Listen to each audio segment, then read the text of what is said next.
After years of sending advisors, supplies, and military assets to combat insurgency in South Vietnam, the United States decides to commit ground troops to guard its bases and personnel from rising guerrilla activity.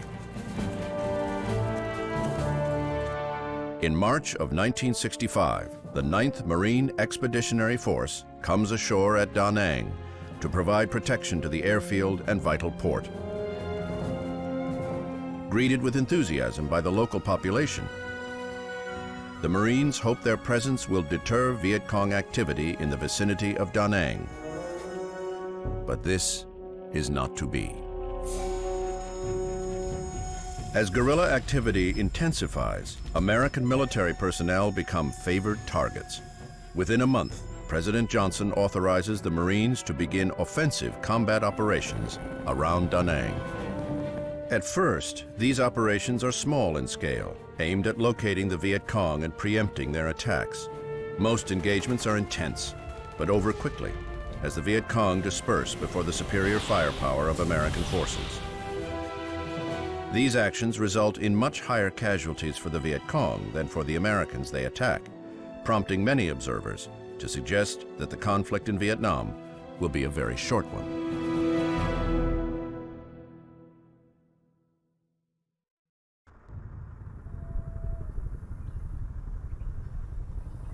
Have you seen any action yet? Action?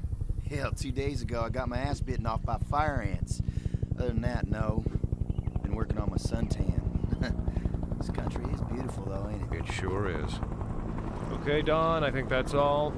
Thanks, soldier. Fire ants. Jesus. Exciting stuff, Morris. Don, let me get a sign-off here. This is Morris Schiffer reporting from the Da Nang Air Base, Vietnam, with the Marines of the 3rd Battalion.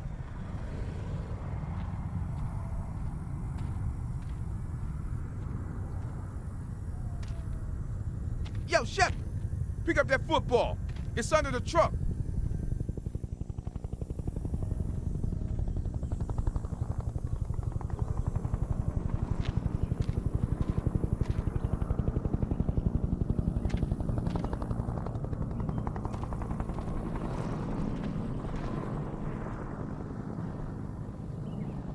Throw it here, man.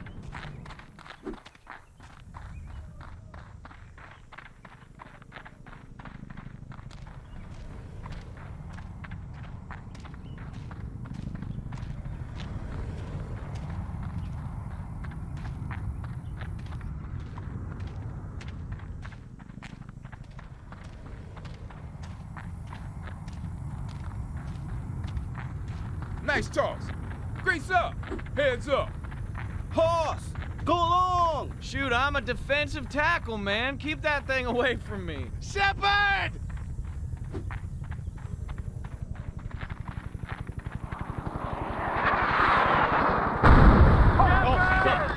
Did you get that?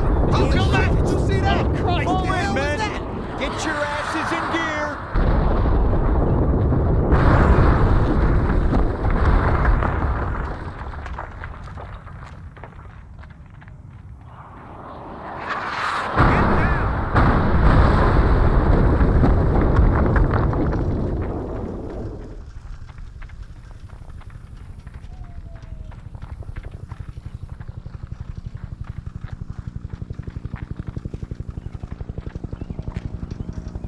I want you men to grab your gear and get back here in 15.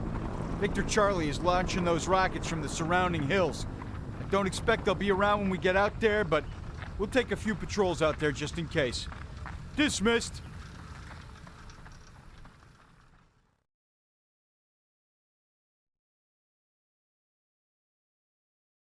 Dear Mom, I'm still safe and sound.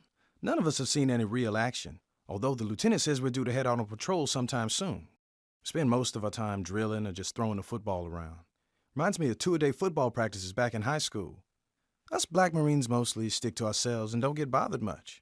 Lawrence Stiles, the guy we call Smooth, got in a shoving match with some white guys about butting in line at the mess. But he's from Detroit and has a chip on his shoulder. I did make friends with a big white farm boy from Iowa who everybody calls Hoss, and he keeps most of the crackers off our backs. It's been a smooth couple of weeks. The base gets mortar and rocket fire almost nightly, but no one in my unit's been hurt, And we're almost getting used to it, if you can believe that. The locals are pretty nice to us. And although some of the guys say the villagers are the same ones shooting rockets at us, I have a hard time believing it. It's been dry for a month. Dirt's pretty red. Reminds me a lot of Oklahoma in the summer. I'll write you again as soon as anything happens. I hope you and Dad and Jamie are all right. I think about you all the time. Your son, Dean.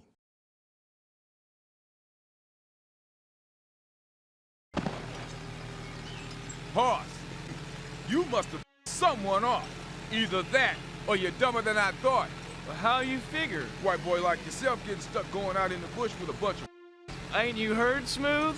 Charlie don't like to fire at black folk. The way I see it, I stay close to you. I go home on a freedom bird and not in a body bag. Man, fuck that noise. Charlie does not discriminate. Still, we keep pulling jobs like this one, we should get out of the now with no more than a scratch. Then why the hell we riding up top instead of inside the APC? This tin can hits a booby trap on the road, you don't want to be inside. Shrapnel bounces around in there like a rubber ball. But up here we sitting ducks for an ambush. There ain't gonna be no ambush. Lieutenant Trezek says that Charlie got out of here weeks ago. They pop in and shoot a rocket at the base and then leave. Our grunts have been running patrols through here for the last month. Haven't seen jack shit. We gotta get going. Tại sao chúng mày lại đuổi chúng tôi ra khỏi nhà? Quản lý Mỹ khốn nạn. Chúng tôi đã sống ở đây cả đời rồi. I'm sorry, move that bull, man. We got places to go. Hey, Hoss, you got experience with them farm animals. Why don't you get out and milk that thing or something? Yeah, very funny, Greaser. Very funny. Move that goddamn bull, mama son!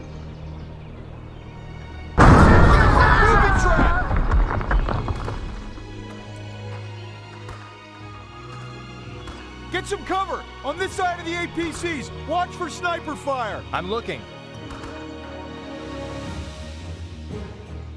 Big crater.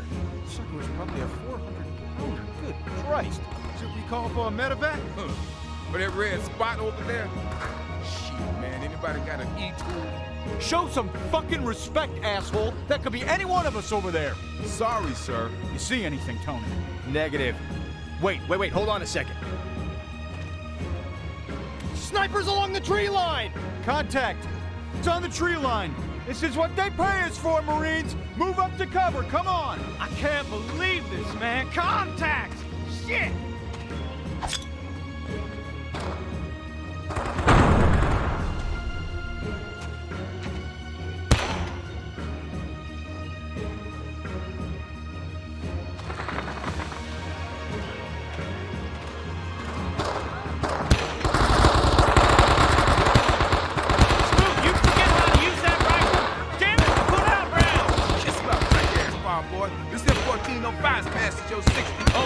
Trade? Will you push up the hell up? Shit!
All right, it's tighten up time. We're going in there after them. They may be setting up an ambush, or they may have already skied out. Peep the trails for booby traps. Keep an eye on your team and fire discreet bursts. Let's move out.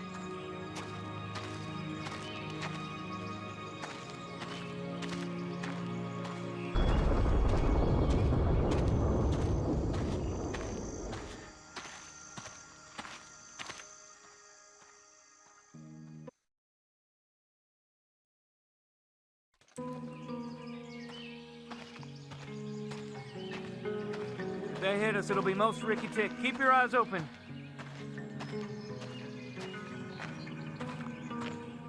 Get some cover!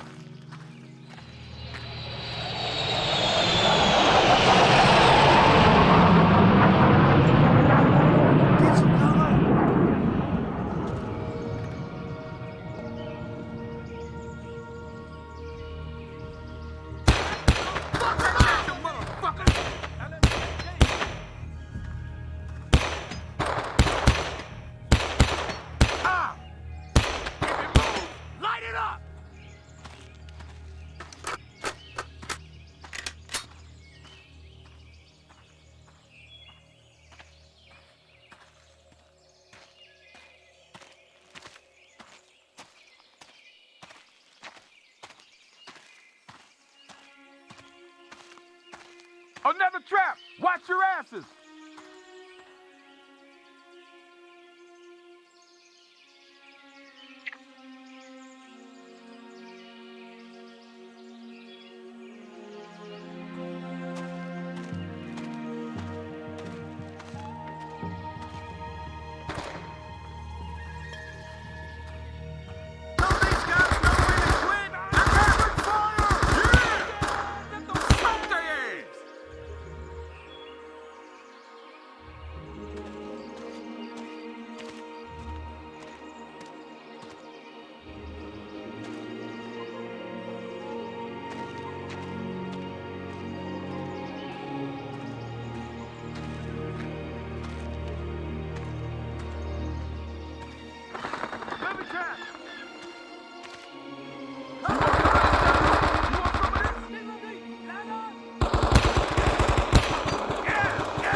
Something up that hill.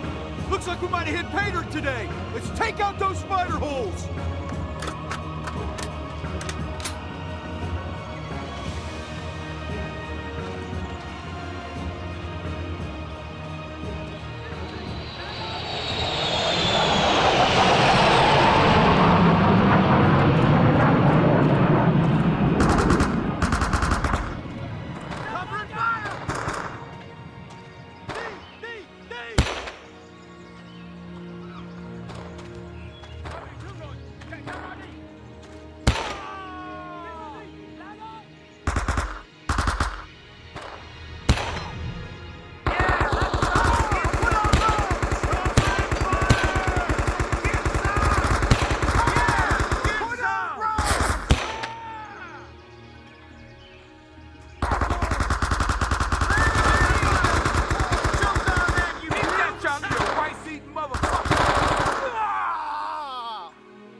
Get up there and count the meat.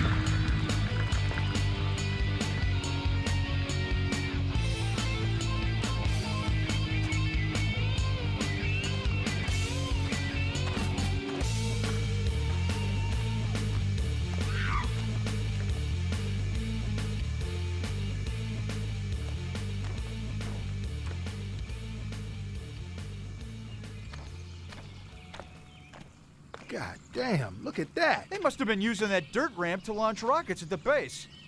Ingenious bastards. Slick-ass mothers. How'd he get that rocket up here? Get some cover and fire on the tree line.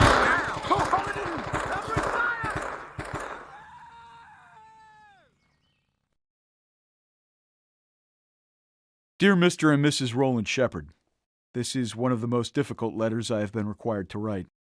It is with the most heartfelt sympathy that I, as his commanding officer, write to you of the death of your son, Private First Class Dean Shepard, ASN 989-31357, at 1:30 on the afternoon of 14 April, 1965.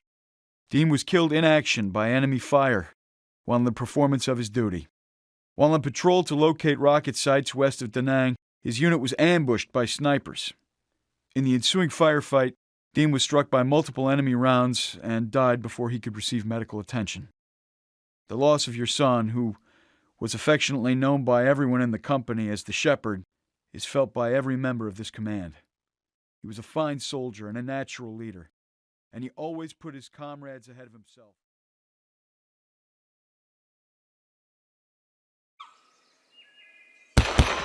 Get some cover and fire on the tree line! Get your asses down! 6, we need some napalm on a tree line. Shift fire Niagara, 100 meters. Fire for effect. Over.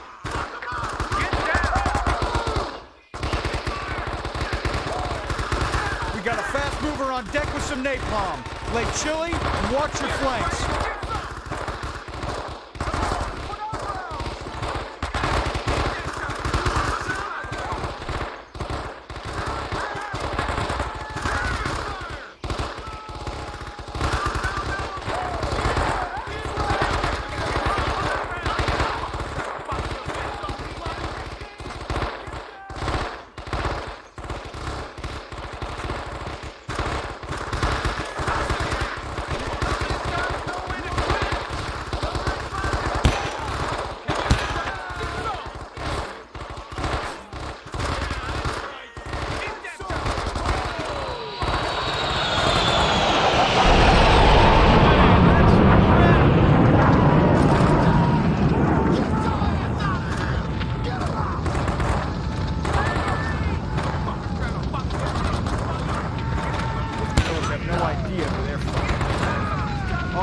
Back to the base.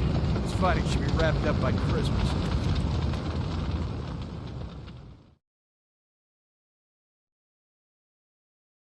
Dear Dad, you told me I would see things over here that I'd never want to know about. Well, we finally got sent out on patrol, looking for VC who were shooting rockets at the base. We were rolling along on top of the APCs when some locals shoved a water buffalo out in front of us. I thought they were just some farmers with a stubborn animal. But when one of the guys got down to help him out, he stepped on some kind of landmine. Then the shooting started and I knew we'd been ambushed. Lieutenant Tracek, the one we call Zook, got the rest of us through okay, and we managed to chase off the VC, but we were all scared as hell. Except for the guy, I don't even know his name, who stepped on that booby trap. Dad, I don't think there was a piece left of him bigger than my fist. We're all Marines here and we're tough as they come, but what happened to him made us all realize that sometimes you don't even get a chance. All we can do is stick together and watch each other's backs. Don't tell Mom about the fight. She'll just worry about me all day. Sincerely, Dean.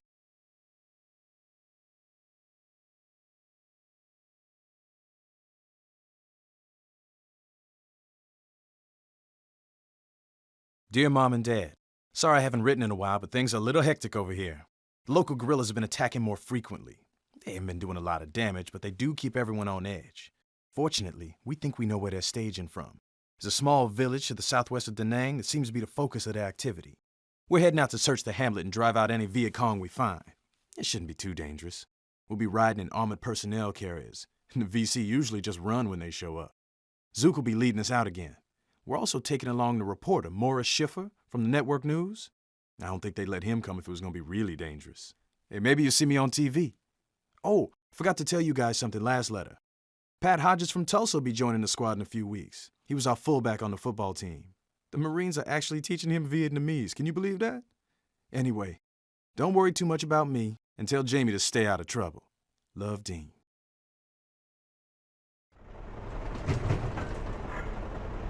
My last time out with Zook, I greased 10 gooners all by myself. It's real number 10 shit, man. Poor bastards never even knew it hit them. Pop, pop, pop, pop. Tin cans lined up on a wall. Yeah, you a bad motherfucker, all right. Ain't he bad, Hoss? Yeah, he's bad, all right.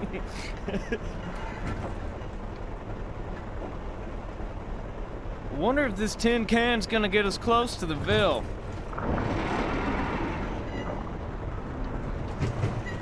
God damn it! We're grounded. Looks like you boys gotta get out and hump it from here. The other APCs are grounded too. Not close enough, I guess. Shit! You guys waiting for a formal invitation? Move! Jungle Rock tearing my feet up. I can't hardly walk. Sniper, Let's rock take and cover roll! behind the APC.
I'm filming. I got it. Relax. Slight change of plans.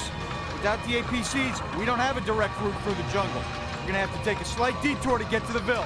Let's move it. Get down to that creek bed.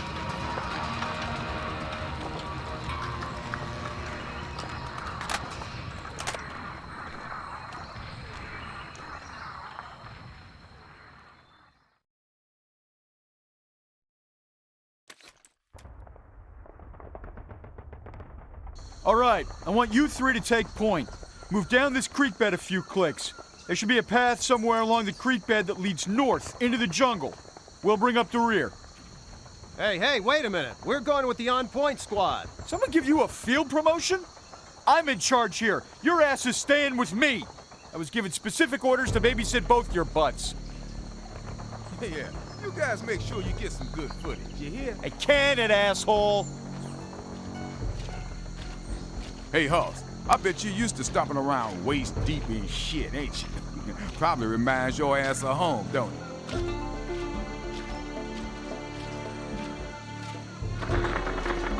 Shit, Charlie, 12 o'clock. Greaser, why didn't you light him up? What if it's just a villager? Yeah, right, just a villager.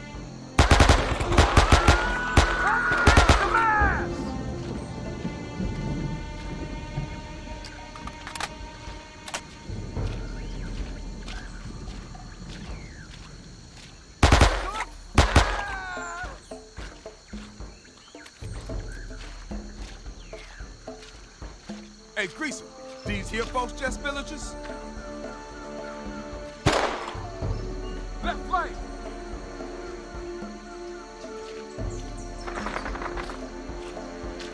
Grenade! Take cover! Grenade! Get down! These guys know when to quit.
I'm bleeding out! Oh, fuck!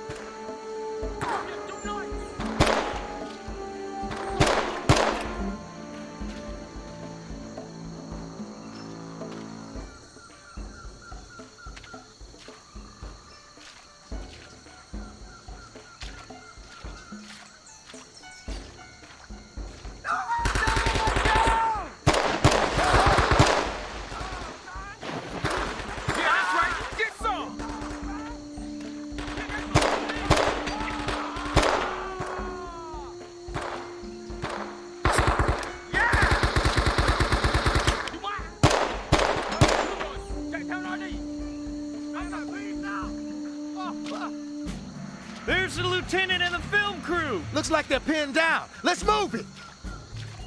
Right flank! Fuck you, Gia!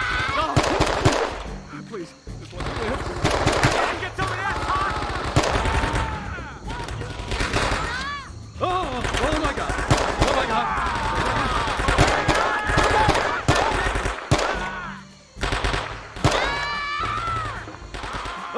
Oh my God! Oh my God! Come on! Come on, you fucking pussy! Oh! Oh!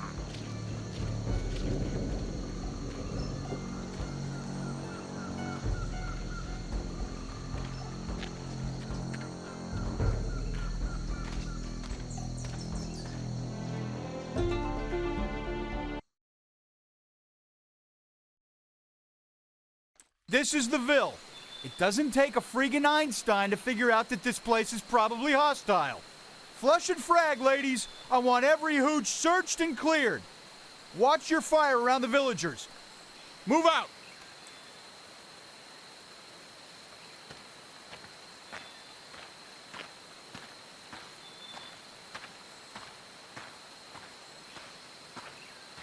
Oh shit! Oh!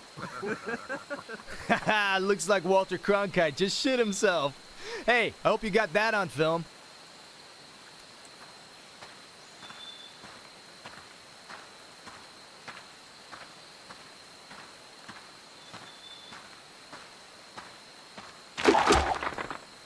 Hayes! Shit! Booby trap! Oh, God! Donald, tell me you got that! I got it. Great stuff. Cease fire! Cease fire, goddammit! Cool it! We gotta move on. Keep your eyes on the path. It's probably rigged with 100 traps. What about Hayes? We can't just leave him. We'll come back for him after we're done. I hate it as much as you, but we gotta clear the Ville. We won't leave him behind. Now let's haul ass. Those fuckers gonna pay for what they did to Hayes, man. I shit you not. Chill out, Smooth. There are gonna be a lot of friendlies in there who had nothing to do with this. Keep your head on straight.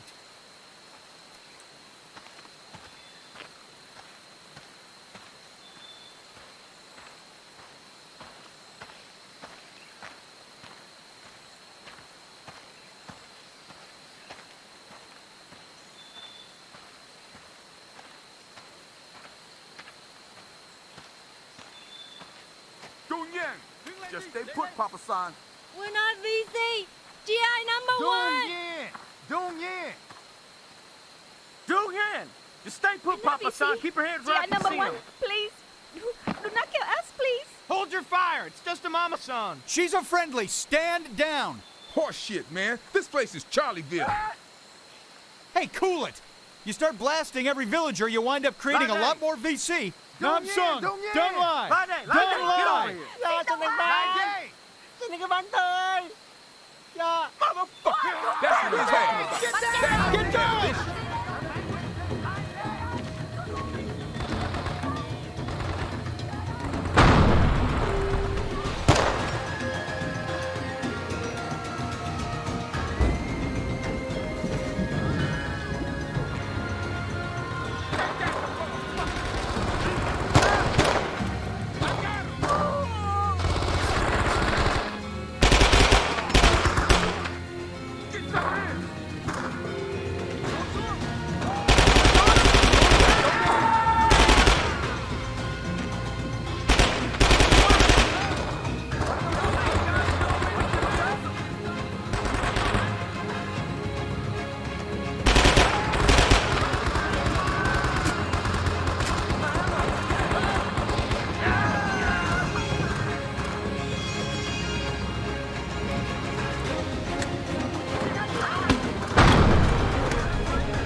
Dear Mr. and Mrs. Roland Shepard, this is one of the most difficult letters I have been required to write. It is with the most heartfelt sympathy that I...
Everyone okay? Anyone hurt? Where's that candy-ass reporter? Get over here, grunts. We gotta locate this glory hound reporter and his fat-ass sidekick. Spread out and find them. Now look alive.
Oh, man.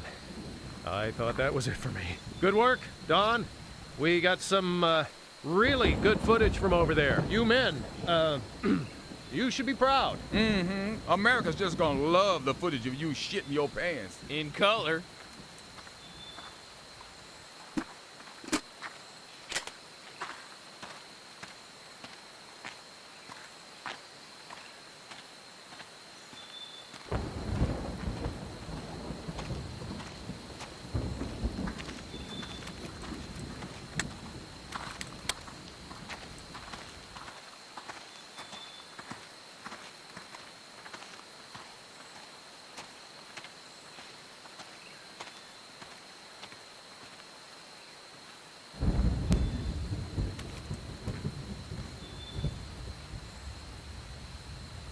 Zippo job, ladies. I want these hooches burned to the ground. You sure about that, Lieutenant? Ain't these hooches their homes and shit? Those are the orders, men. It ain't pretty, but we leave these structures standing, and Charlie comes back next week and uses them as a base of operations. Now fan out and burn them. You have a wife and kids, Lieutenant Trezit? That's my business. Well, my business is the news. How does this make you feel, ordering the squad to burn the homes of women and children? You see any women and children around here, asshole? Maybe you were too busy hiding in a hole to see, but we just got creamed out here.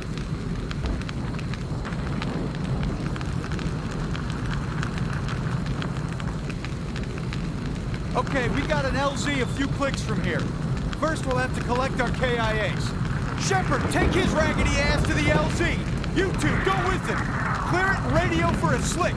The rest of you, come with me and grab the KIAs. We'll move there as soon as we can. Now go!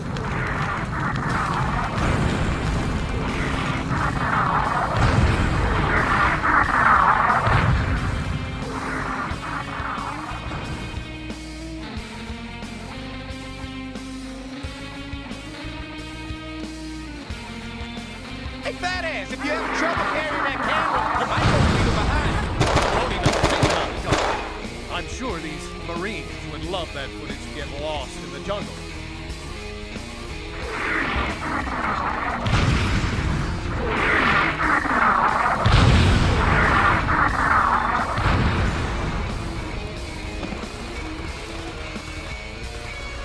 Oh my God! We're gonna die out here! How much further is the LC?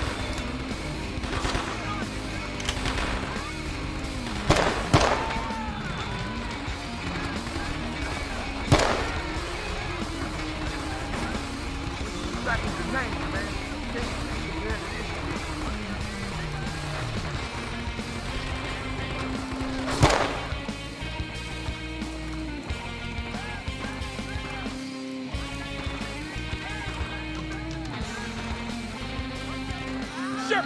Plant your ass over there and stay down. Oh, good God! We're surrounded! Charlie, come on!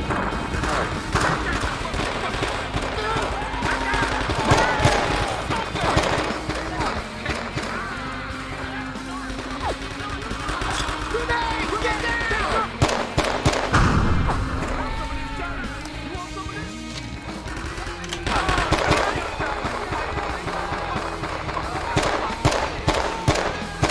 Grenades! Get down!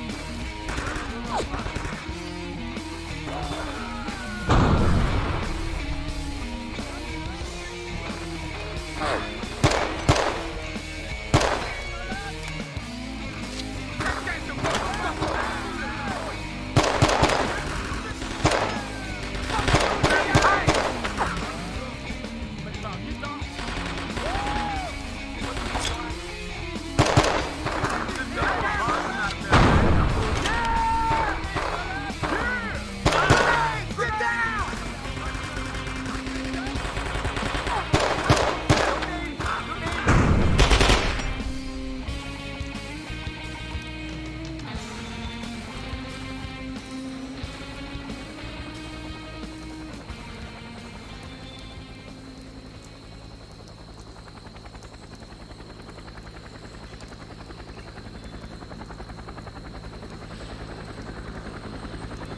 Look! Look! There's the seahorse! Hey! Hey! We're down here!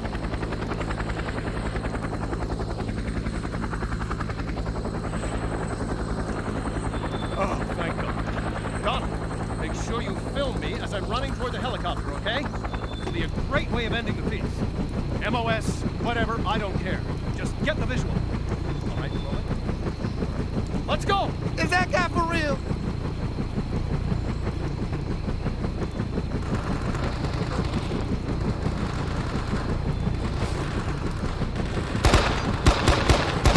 Is this everybody? Negative. We got a few more on the way. We're sitting ducks down here. We'll circle the clearing while we wait. Keep those Kong at bay.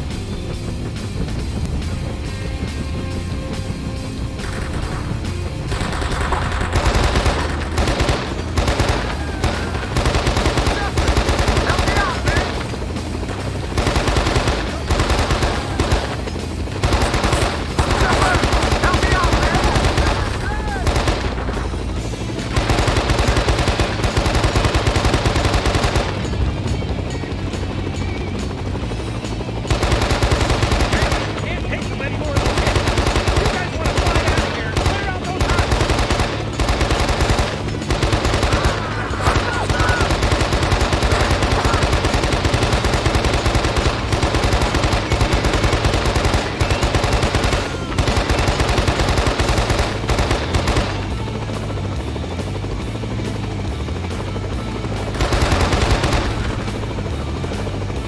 There they are. They made it.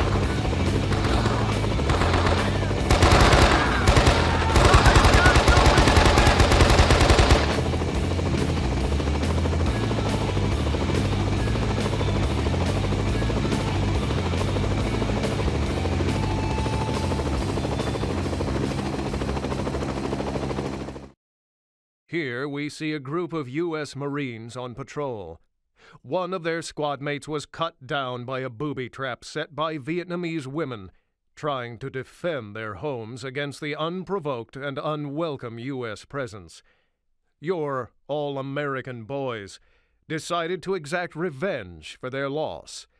They burned the entire village to the ground. These colors never run, not even from women and children.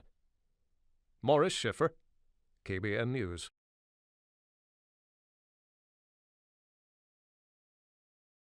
Dear son, your mother and I saw some footage of your unit on TV the other night. They showed some shooting and spent a lot of time showing Marines burning down huts.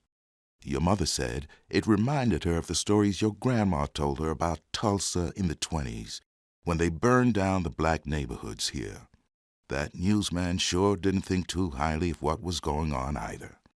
Son, I know we don't always get the whole story over here, and I know that sometimes in war, you just have to do some things that aren't pretty. You've got to follow orders and let your conscience be your guide. Remember, a man's always got a choice. You never have to do something if you know it's wrong. Your mother and I think about you every day and hope you are safe. Everybody at church is praying for you. Take care of yourself, Dean. Love, Dad.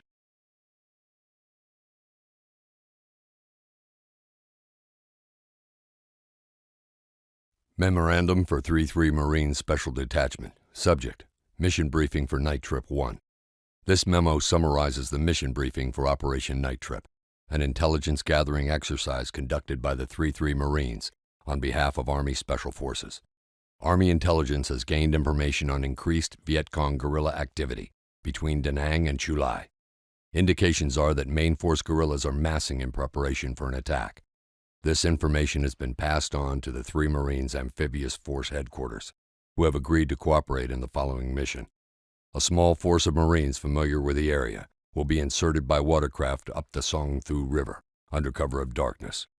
Resistance is expected, and the force should use all means available to them to sweep the river prior to arriving at Phu Ho.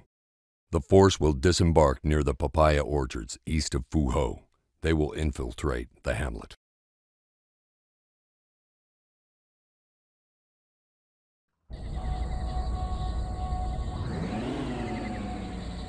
Lots of traffic on the river tonight, Shep. I don't like it. I'll get you guys where you need to go. Just relax. You number 10! Mình định giết chúng tôi hả? Doing Yen. Stay put, Papa Son, and keep your hands where I can see them. Where you guys off to? Bullshit mission. Going into one of the hamlets to snatch a calm and fish. Sounds like some sneaky peek shit to me. How'd you guys catch this one? Guessing someone up there loves it. Watch your asses. Charlie owns that hand. We've been patrolling the river the last 2 weeks.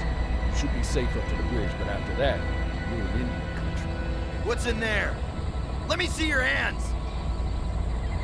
Goddamn bitch! Shit! Booby trap! Right flank! In those bushes!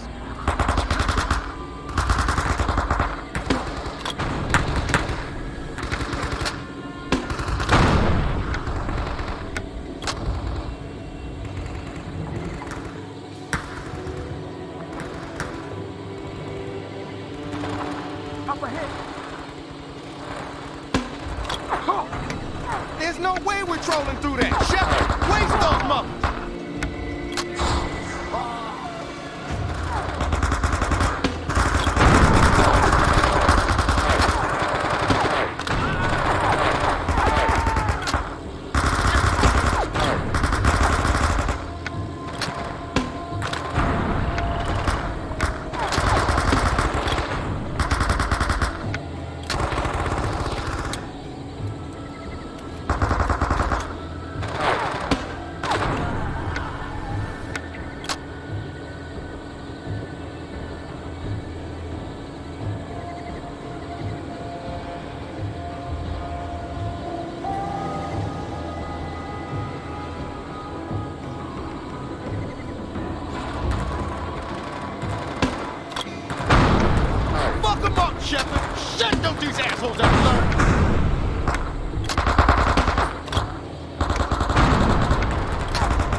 There's the bridge, man. Looks like the gooners are working late tonight.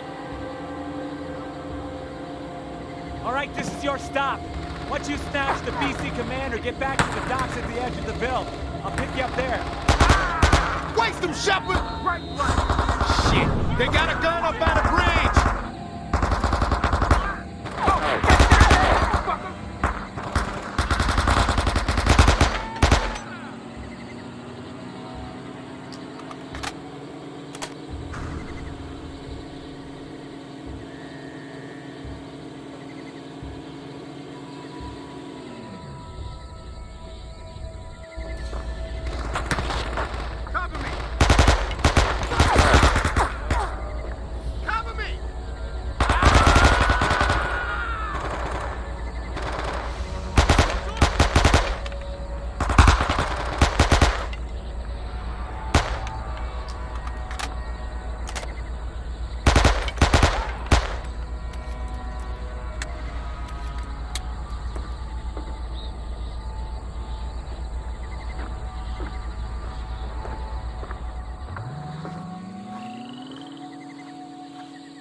Help me out, man!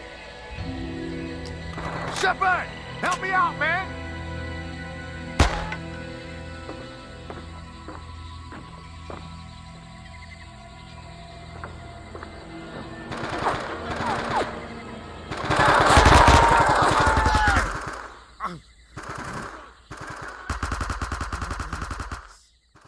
Dear Mr. and Mrs. Roland Shepard, it is with the greatest regret that I write to inform you of the death of your son, Private First Class Dean Shepard, ASN 98931357, at 4:23 on the morning of 6 June 1965. Dean bravely volunteered for a hazardous mission that brought him into the line of enemy fire. He was killed due to enemy action while undertaking this mission, which was vital to the success of the war. I am not at liberty to disclose fully the circumstances of Dean's death, but rest assured he died displaying the heroism and professionalism with which he lived. Dean was a fine Marine and never let me or his comrades down. Men such as Dean are hard to come by and impossible to replace, and I know our grief at his death does not compare to that of his family. Yours most sincerely, Frank J. Sturgis, Lieutenant Colonel, MACV, CIDG.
cool on the path up to the Ville. Start popping caps before we get there. We're gonna be all in the hurt locker.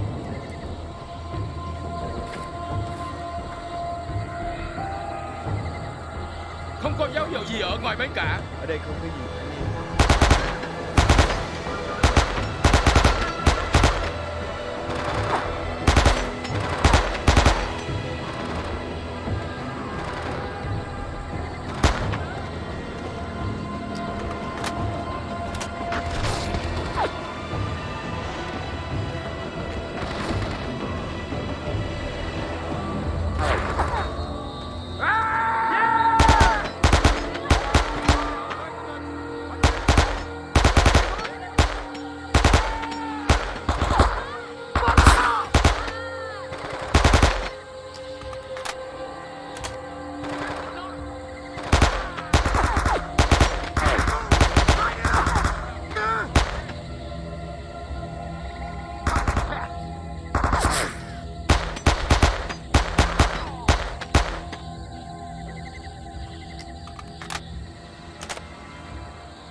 They're moving into those hooches. Fuck them up.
Zoom in! Bậy đó.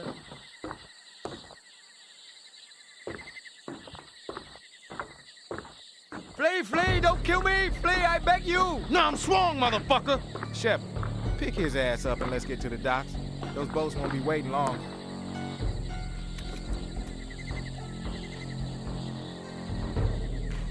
All right, let's get out of here.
Fuckers are trying to box us in.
The docks are this way. Get some!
Hell of a job, Shepard.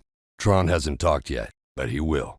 He knows where the attack will begin, and once we find out, I'm sure you leathernecks will be waiting for him. In the meantime, here's a bottle of real American hooch, courtesy of Mac Visog. You and the boys have a drink on me. Sturgis, number 10.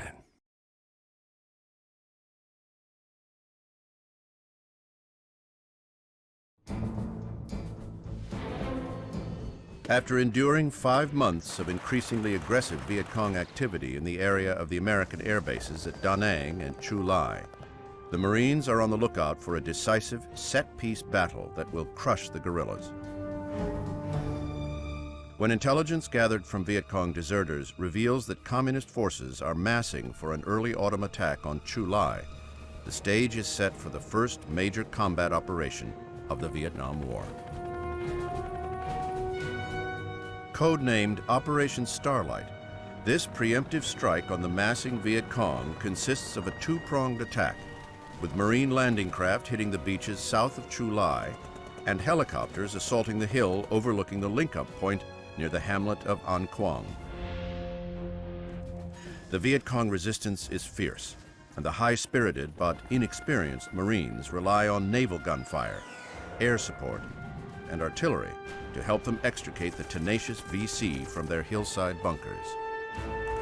After 2 days of hard fighting and a week of mop-up operations, the Marines succeed in their goal, destroying the 1st VC Regiment and underlining American military dominance of the main force Viet Cong. Although the Marines suffer casualties, they inflict more than 10 times as many on the enemy, a lopsided ratio that will continue throughout the conflict. Dear son, I hope this letter finds you well. From the news, I gather there's a lot more fighting coming up. I hope you can avoid most of the danger. So, Pat Hodges finally got there. Looks like the old team's back together again, huh? Tell him I said hello. On a more serious note, your younger brother's been getting into a bit of trouble lately. Jamie couldn't get a scholarship the way you did, and he hasn't found any steady work since school ended. I tried to interest him in something at the plant, but he'd rather hang out with his do-nothing buddies. One of them got himself arrested the other week, and the police were over the house questioning Jamie. I don't know what we can do about him. I'm sure you have enough to worry about over there, but I thought you'd like to know. Maybe you could send Jamie a letter when you get a chance. Try to give him a kick in the ass. Remember, your mother and I love you and miss you a lot. Stay safe. Love, Dad.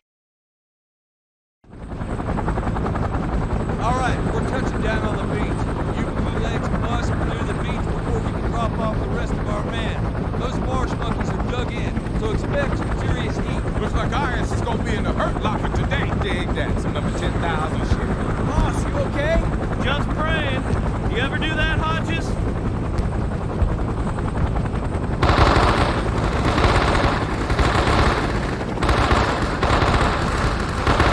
Get moving! Out! Out! Out! Come on, get the lead out!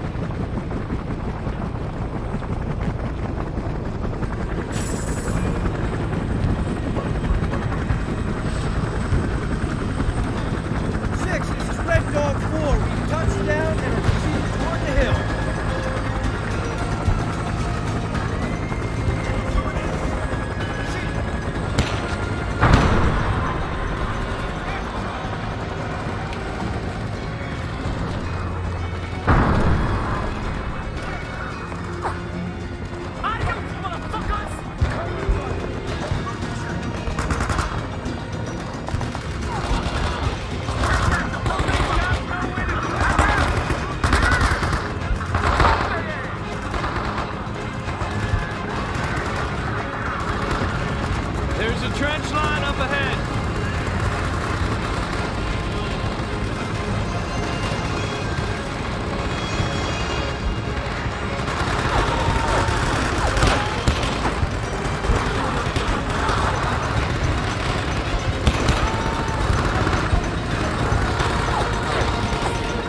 Copy that, Red Dog 2. Now give me 1 second here. Damn this map piece of shit. 6, we need to move our position. Red Dog 3's moving right up our ass. Relax for a minute, 2. Keep your shorts on. You must be Red Dog 3. 6, this is 3. We're right on top of Red Dog 2. We're both awaiting orders. Apparently not. Who are you guys again? We're 4, sir. 4, right, I know. You guys need to get up this hill. There are a few patrols already up there clearing out tunnels and bunkers that the artillery couldn't knock out. It's pretty hairy. Good luck. 6-2, we're pulling our butt up here. Awaiting orders. God damn it, give me 2 fucking seconds to think here! With all due respect, sir, it appears there's a log jam on the hill. Due respect? Pretty far fucking from it. I am the one in charge here. And get your asses up that hill. Get out of my sight.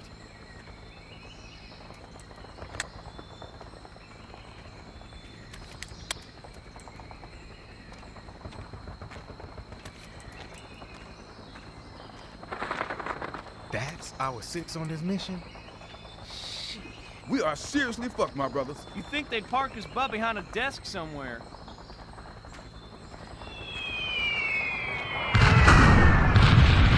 Jesus Christ, that was close! Fucking 6 needs to double-check his chords!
Dear Mr. and Mrs. Roland Shepard, it is my sad duty to inform you of the death of your son, Private First Class Dean Shepard, ASN 989-31357, at 4 o'clock in the afternoon of 18 August 1965.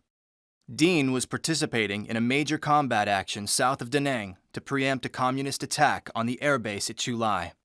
While I am not aware of the details of your son's death, by all accounts he did his duty as befitting a Marine. The loss of good men is unfortunate, but it's inevitable in war. Your son did his best to help thwart communist aggression. As I have recently taken over command of his unit, I personally promise you we will continue to honor his sacrifice by fighting for democracy in Vietnam until victory is attained. Yours most sincerely, Leo McFadden.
Red Dog 4, we just cleared the bunker. Proceeding to the hill, over.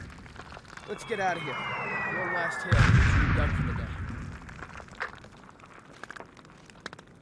day. LBJ can kiss my black ass, brothers.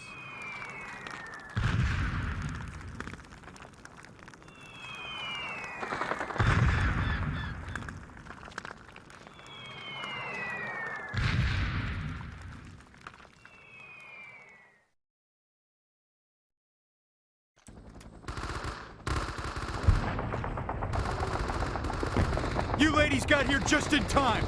We gotta push on up that hill. Arty strikes have been softening it up for us, but Charlie is dug in and extremely agitated.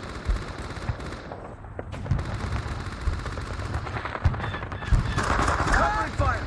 Let's move it, Charlie!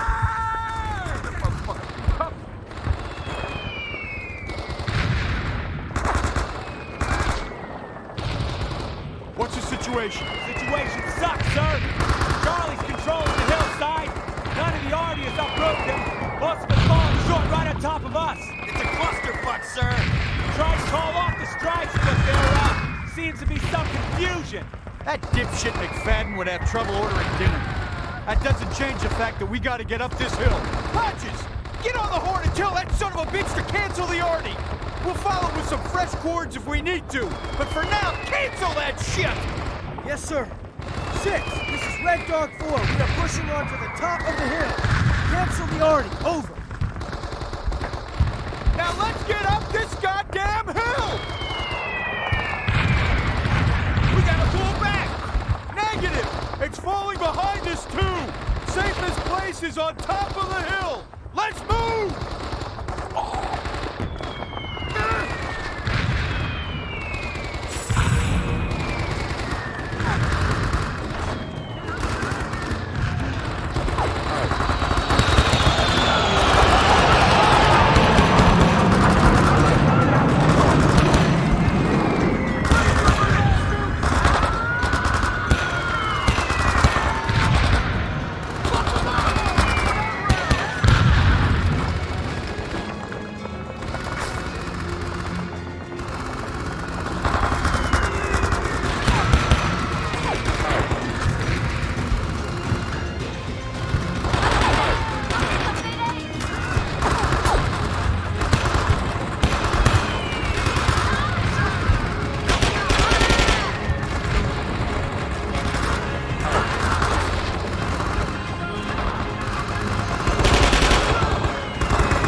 Fuck you, kid!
college boy. If you ever put my fucking men in harm's way again, I'll put you down for good. Jesus Christ, you're crazy! What seems to be the problem over here? Lieutenant Trazik? Nothing, sir. Lieutenant McFadden? Nothing, sir. That's what I thought. Lieutenant Trazik, we are missing a support column of armor somewhere to the north, between this hill and the village of An Kuang. You take your men down there and look around. Radio back when you find them. Move out. Yes, sir. McFadden, I'd like to have a word with you.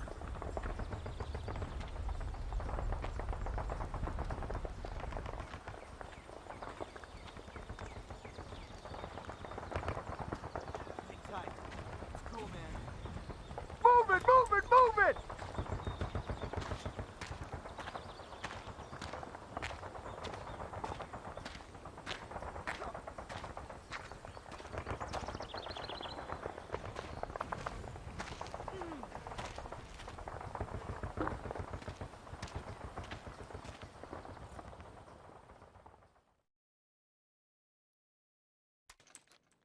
Fucking McFadden! The bastard dropped out of Dartmouth, but his rich daddy couldn't keep his ass out of the Nam.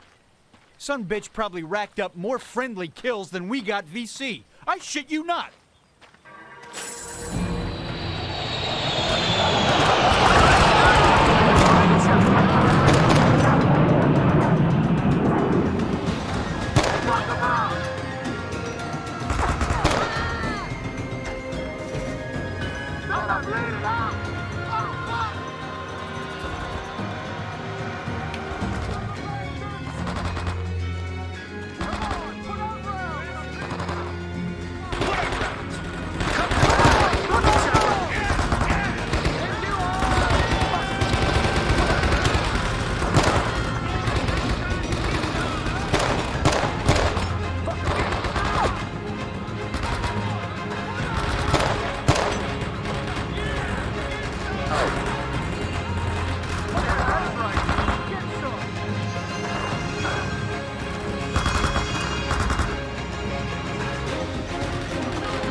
Check it out.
getting our asses handed to us. We just got snipers all over those trees. They're also dug in along the tree lines of that boat. We've been pounding the hell out of them with that blooper gun, but still can't flush them out. Let's see what we can do. All right, men. We gotta target that bunker with smoke. Hit it close, pop smoke right on the target. Once it's done, we pull back to this position and let the fast movers get to work. Let's go!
Lieutenant! Oh, fuck, shit! no! God damn! Medic! No! Jesus Christ, medic! We gotta pull back to the road, man. Them fast movers are on the way. Go, go, go! I'm bleeding out. No, I'm not ready. Mama, please, no. I ain't going out like this. No fucking way! Hang in there, Zook. It's good, man. Just $1 million wound. Your ass is going home. Get a medic over here! Bullshit me, Smooth. Hurry up, goddammit! I know it's bad. I've seen Medic! it. Oh, God damn it!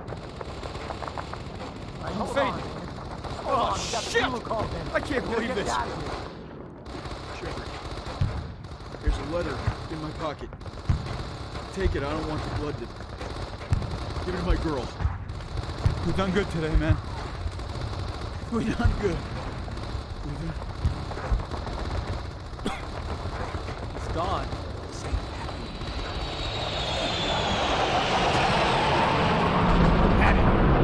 How can this happen? Oh! You sons of bitches! I'll kill every last one of you! Oh, shit! Oh, God, why?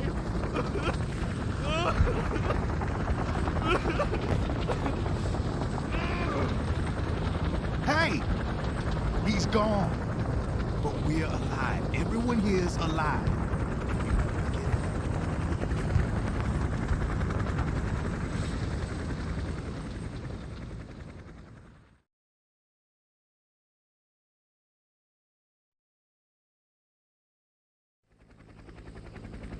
Jamie, I know I haven't written you very often since I've been over here, but I figured Mom and Dad would keep you up to date. I'm sure you must be tired of hearing them talk about me, so I thought I'd write you direct. You probably heard on the news we had our first big fight against the Viet Cong. You wouldn't believe the kinds of tunnels those bastards dig.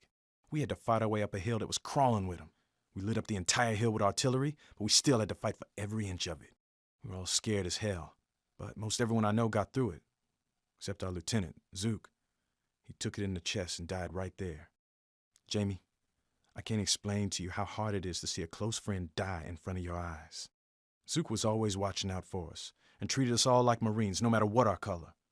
One time, he carried one of our KIAs about a quarter of a mile through enemy fire on his own shoulders. Things feel a lot different now that he's gone, and we all have to watch out for each other. I'm telling you this because I hear you have some problems at home. Whatever you think you're dealing with, I'd be happy to trade places, bro. Mom and Dad have enough to worry about, and they don't need any extra shit from you. Try to pull it together so you don't wind up in jail. Or worse, over here. Your brother, Dean.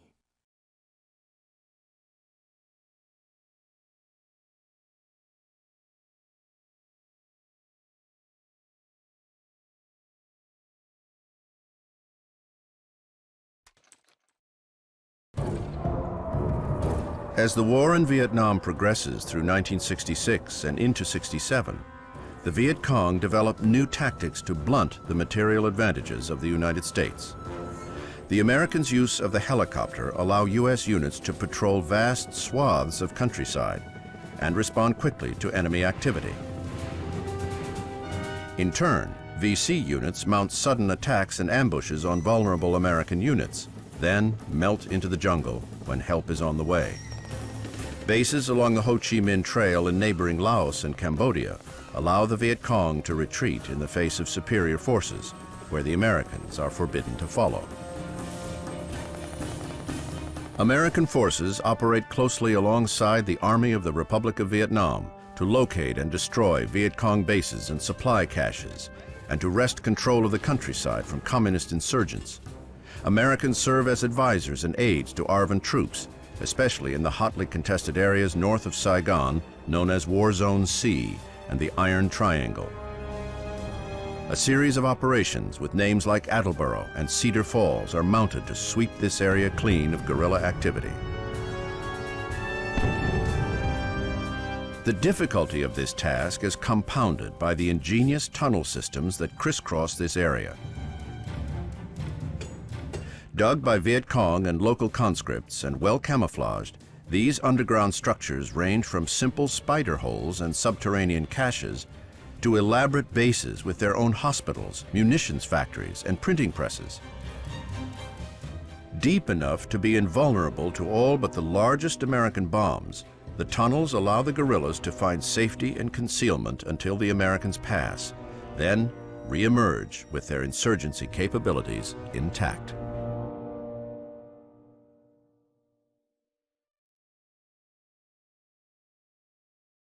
Dear Mom, Pat Hodges and me just got into Saigon a few days ago.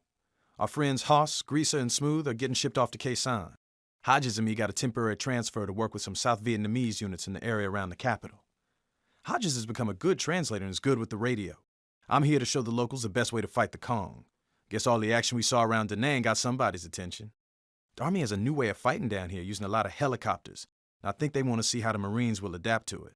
I'm just following orders. These ARVN guys are pretty tough. I haven't seen them in action yet, but they drill like pros and a lot of them are real angry at the Viet Cong.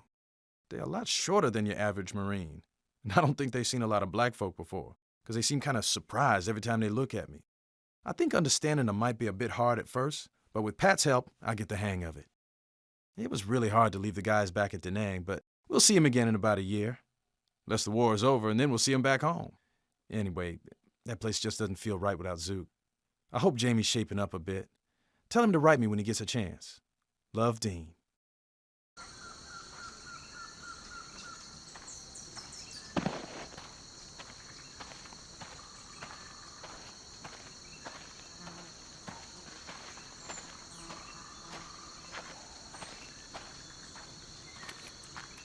Ê, anh có thể hỏi Sa Phạt giùm tôi được không?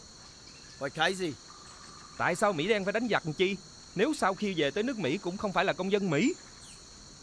Old Chief over here wants to know why a black Marine would want to fight in this war. He goes home and isn't even a real citizen in his own country. Don't that beat all? I guess these guys do read the paper.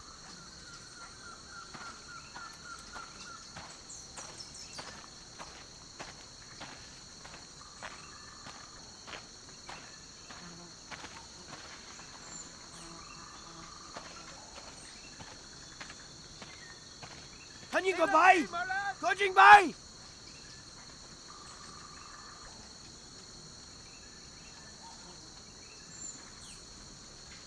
À, chiếu hồi! Chiếu hồi rồi! Nó đầu hàng rồi kìa! Chiếu hồi! God damn it! Watch your flanks for snipers!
okay. It's not that bad.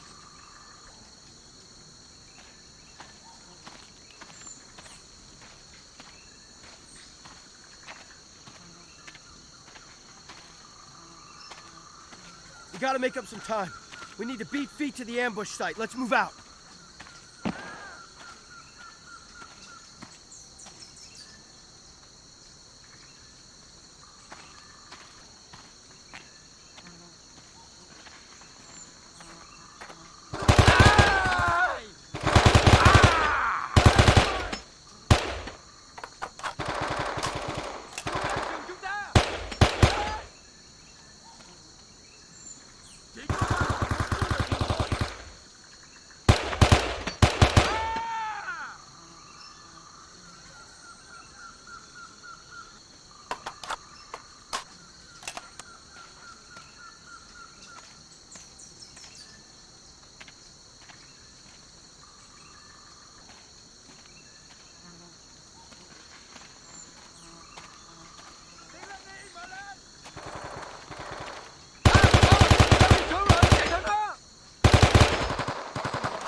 We gotta hurry to the ambush site. We're losing time. Come on.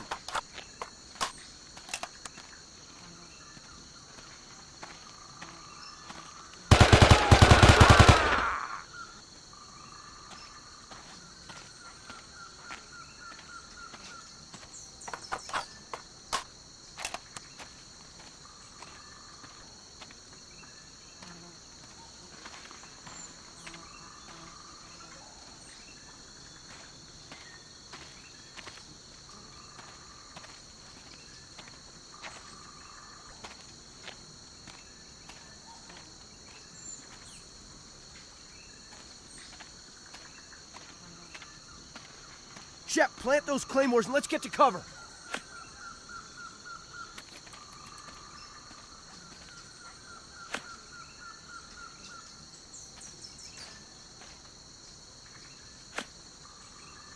Everyone get to cover and lay chili.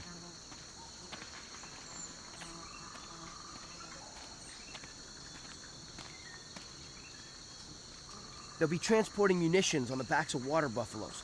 Make sure you wait until those bulls are right in front of us before you blow the claymores.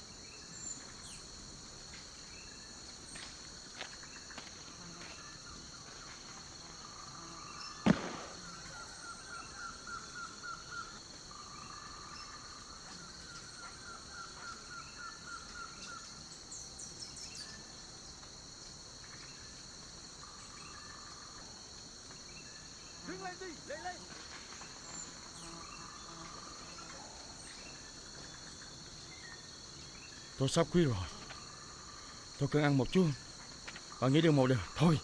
Mày đừng có phàn nàn nữa mày. Mày ăn nóng quá rồi mà.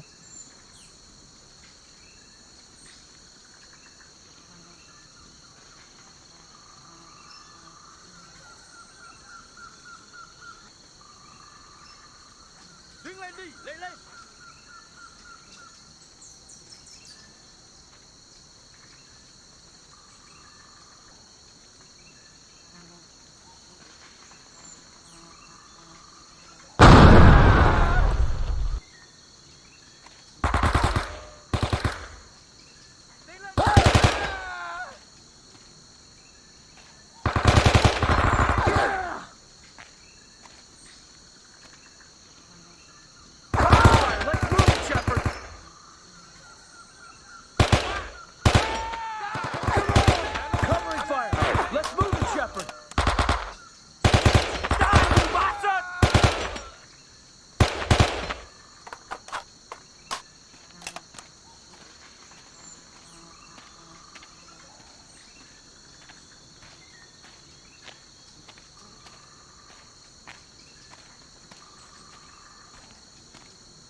Put out rounds!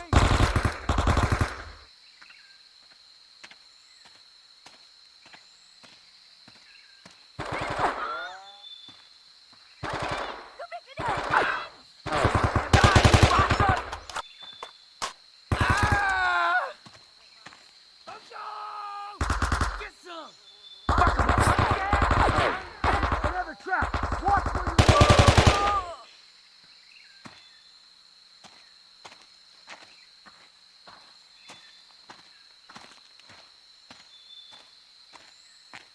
Hold up! Booby trap! Hold your positions! There's a trap! Hold it! Booby trap!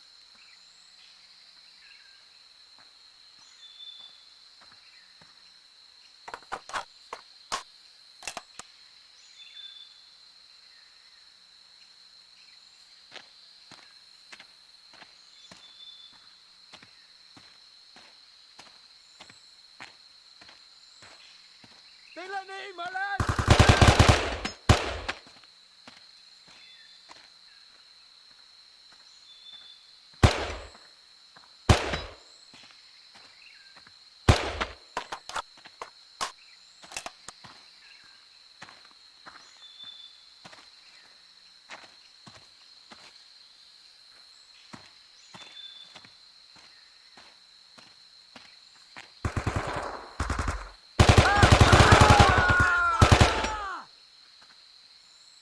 Put out rounds!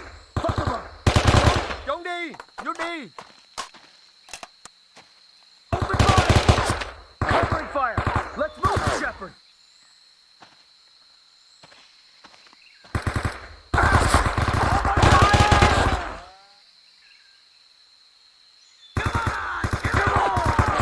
Covering fire! Let's move, Shepard!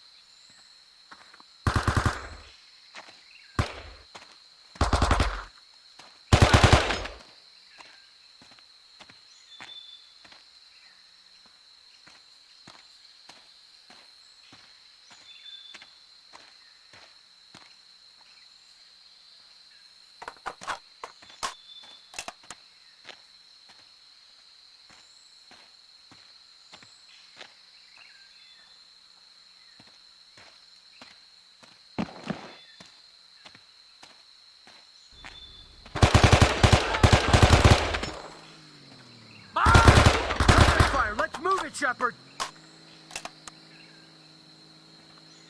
Open fire! Fire on that position! Covering fire! Let's move it, Shepard!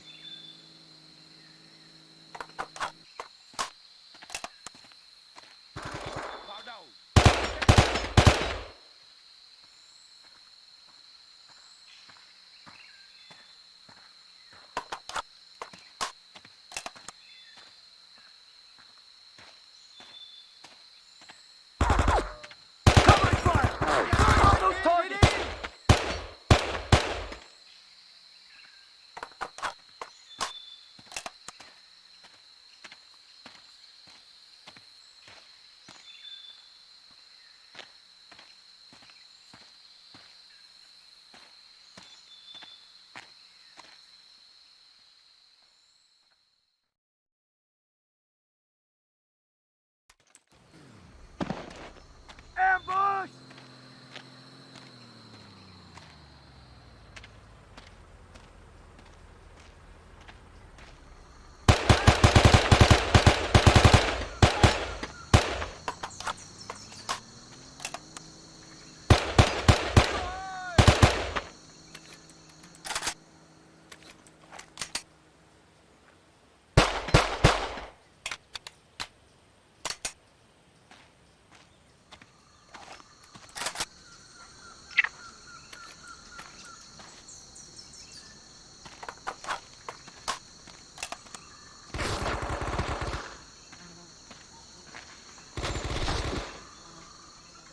Get to cover! Stay still! Get down!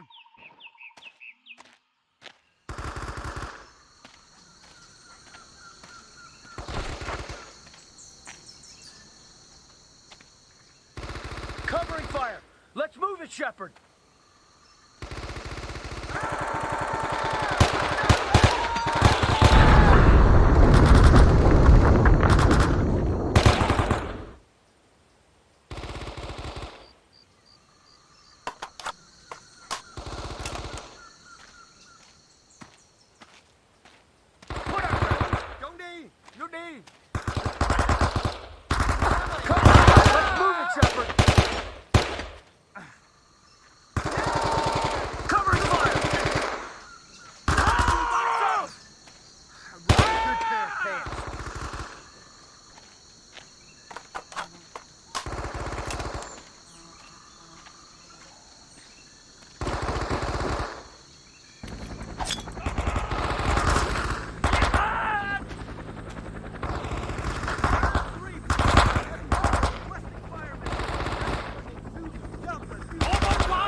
Nó không ngừng được. Vào đầu, cho nó chết.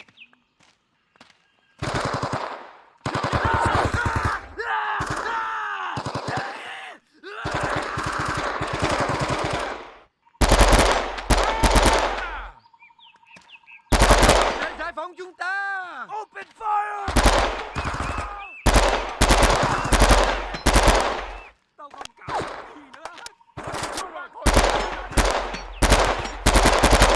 Máu không nhận được. Lên, lên, lên.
Dear Mr. and Mrs. Roland Shepard, this is one of the most difficult letters I have been required to write.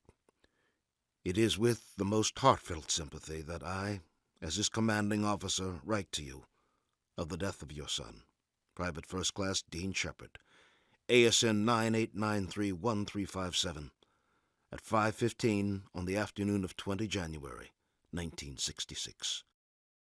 Dean was killed in action by enemy fire while assisting South Vietnamese forces in ridding the strategically crucial area north of Saigon of Viet Cong presence. He was patrolling with a group of ARVN Rangers when they confronted elements of a VC battalion that was maintaining a critical supply depot. Dean was wounded several times by small arms fire and expired before he could receive medical attention. Although Dean was assigned to my command, I did not have the pleasure of knowing him personally, as I had been here only a short time, and he was already posted to his temporary assignment, assisting the South Vietnamese in an extension of our combined action program.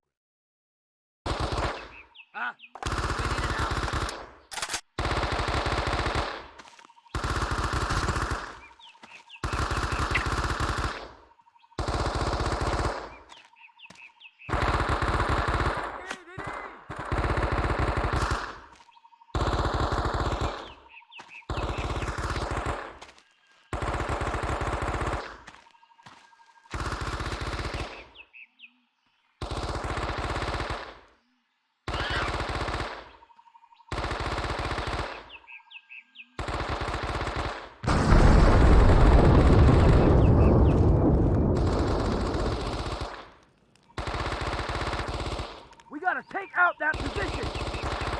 Woo! You guys see that? Posse comes through again.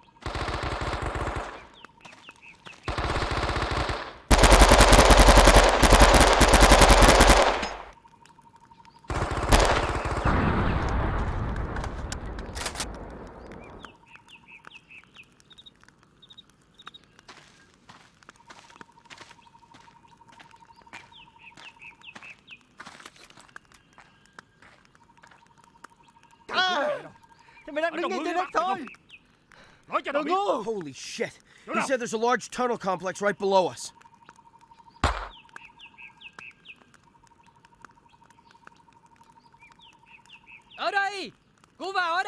We could probably score some good intel down there.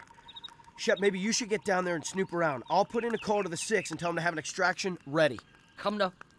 Tôi không vào đó đâu. Mày thằng hèn.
Mình phải làm bẫy.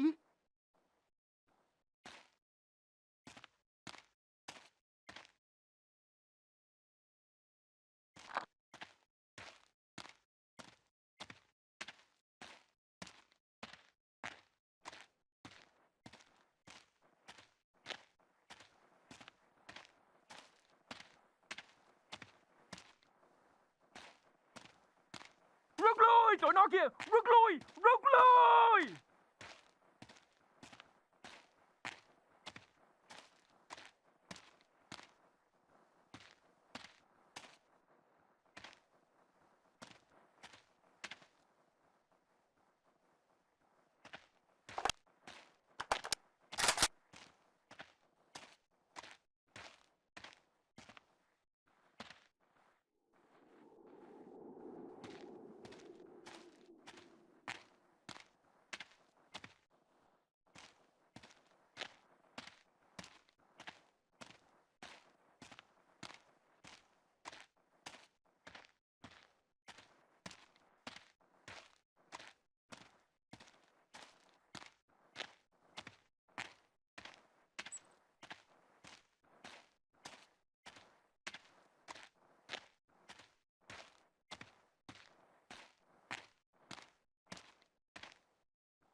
Vài cái miền.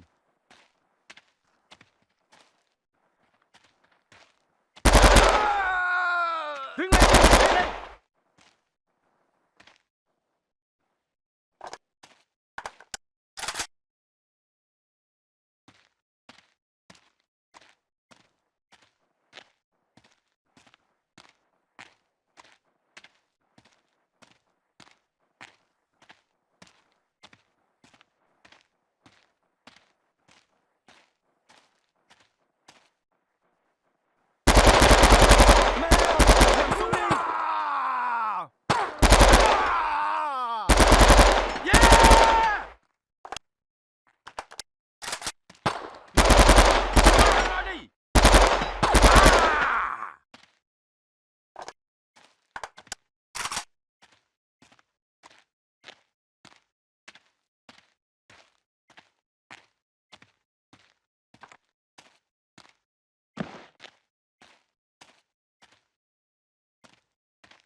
Tại sao Mỹ đen phải đánh giặc chi? Nếu sau khi về tới nước Mỹ cũng không phải là công dân Mỹ. Anh có thể hỏi sát phạt giùm tôi được không? This is a larger map of a tunnel complex near Khe Sanh. Number 1 score. We gotta get these documents back to the base. Let's move it. Holy shit! Watch it! Put it out there. I'll have to take that other tunnel. After you, Shepard.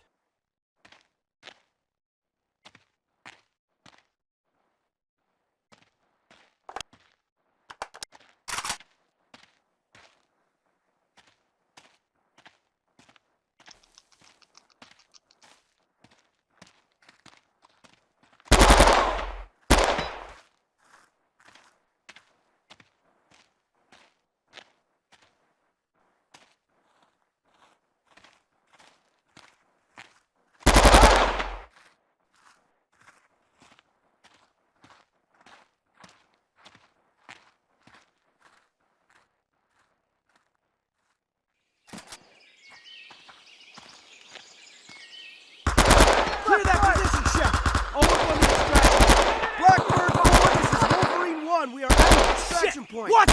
Immediate evac. Over. Copy that, Wolverine 1. We're right on top of you. Clear the LZ and bomb smoke. We're on our way.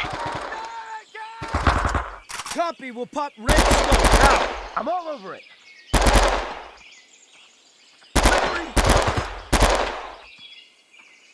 I ruined a good pair of pants.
It went in and out.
Dear son, I hope everything is well. I know it must be hard spending so much time with foreign soldiers, but from what I understand, they could use your help. The papers over here seem to think that the ARVN troops are useless. They seldom want to fight, and when they do, they are unnecessarily brutal to their own people. Of course, I know enough not to believe everything I read. Jamie's been drafted. He chose the Marines just like you. A bunch of his punk friends told him to ignore the draft card and sit out, but he decided to go. I know it won't be easy for him, but every man's got to do his duty. I didn't know what to expect from him, given the way he's been drifting lately, but I'm proud of his decision. We won't know for a few months whether he'll be sent to Vietnam, but the thought of having both sons over there worries your mother sick. You make sure to write her soon. Maybe a little discipline will turn Jamie around. You take care of yourself, son. Love, Dad.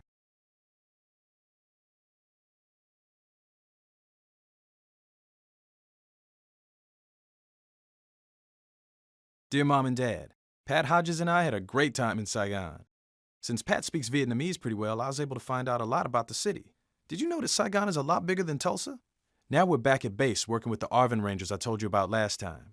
The South Vietnamese are putting together some joint operations with the Army against the VC. The Cong have bases just north of the city in an area they call the Iron Triangle. They used to grow a bunch of rubber and fruit trees up there, but after the French pulled out, it's mostly grown over and pretty wild. Pat and I help coordinate between the U.S. and local forces. Basically, we fly around in Hueys till we spot a base, then swoop in to raid it, round up guerrillas, and destroy their supplies. It's the only way we found to surprise them before they can run back over the border and hide. My group will usually land on the perimeter while the rest of the force hits the other side, and we round up whoever runs and roll up through the zone. I'm told that the VC always flee and there's only been a couple of firefights, but I promise I'll keep my head up. I've heard that one before. Anyway, I've got Pat to watch my back, and the Rangers are very good at what they do, so please don't worry too much. I'll write again next week. Love, Dean.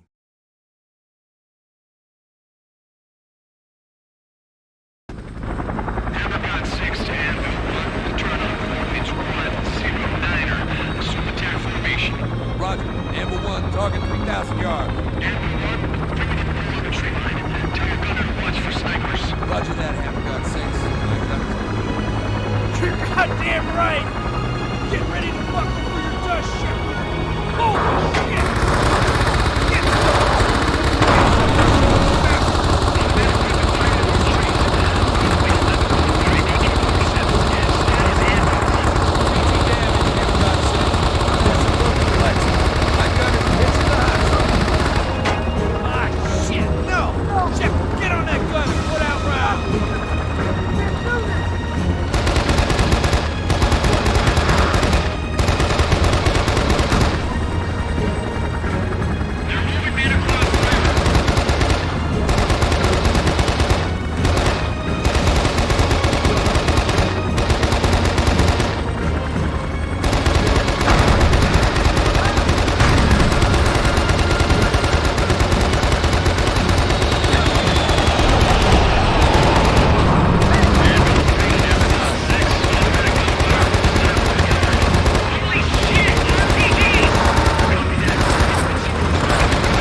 plantation and establish the blocking position. Happy hunting! All right, let's move into the plantation. We have to set up that blocking position.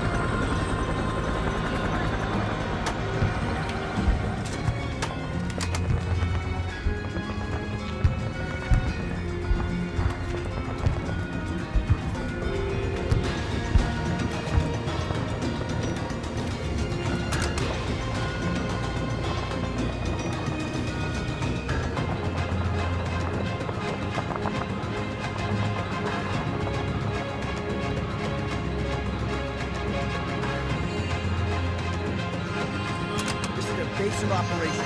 Find and destroy their stockpiles of licensed weapons. Keep your eyes open. Look out there! We've got one. Be advised that Charlie is moving toward your position.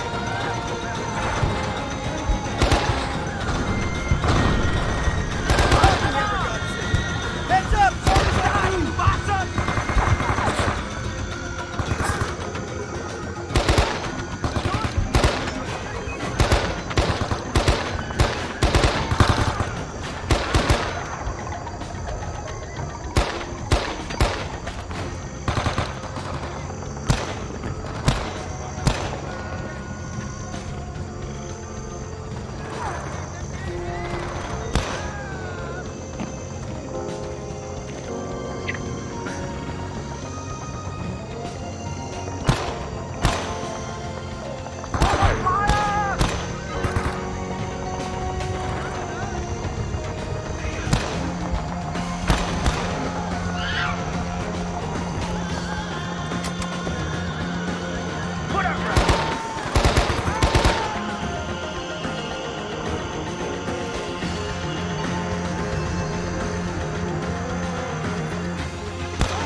1, Anvil 2. We're still taking heavy fire from the plantation. Red Dog 1, I think they've got an AA gun down there somewhere. Find it and disable it. Copy that, Anvil 2. We'll find it.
got your shit together today. All right, lay off those strafing runs. We're moving toward the church. All right, let's move.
on that evac. Order! Fuck me! We gotta pull back, man! They got a beat on us! Negative. Lay chilly. There's a call in on that tree line. Keep your heads down. Fire in that tree line!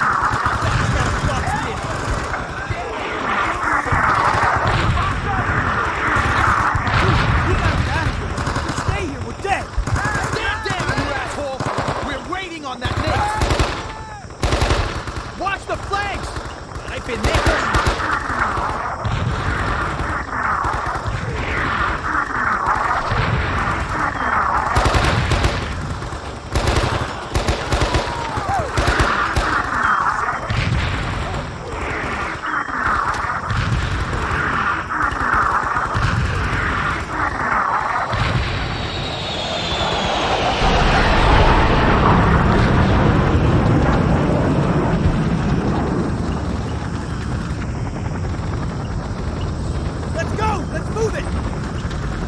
fucking know how it works! Hammer got 6, Anvil 2. You shouldn't have any more trouble with everything. We're on our way. I'm here, copy that, Anvil 1. Hang on, let's move out!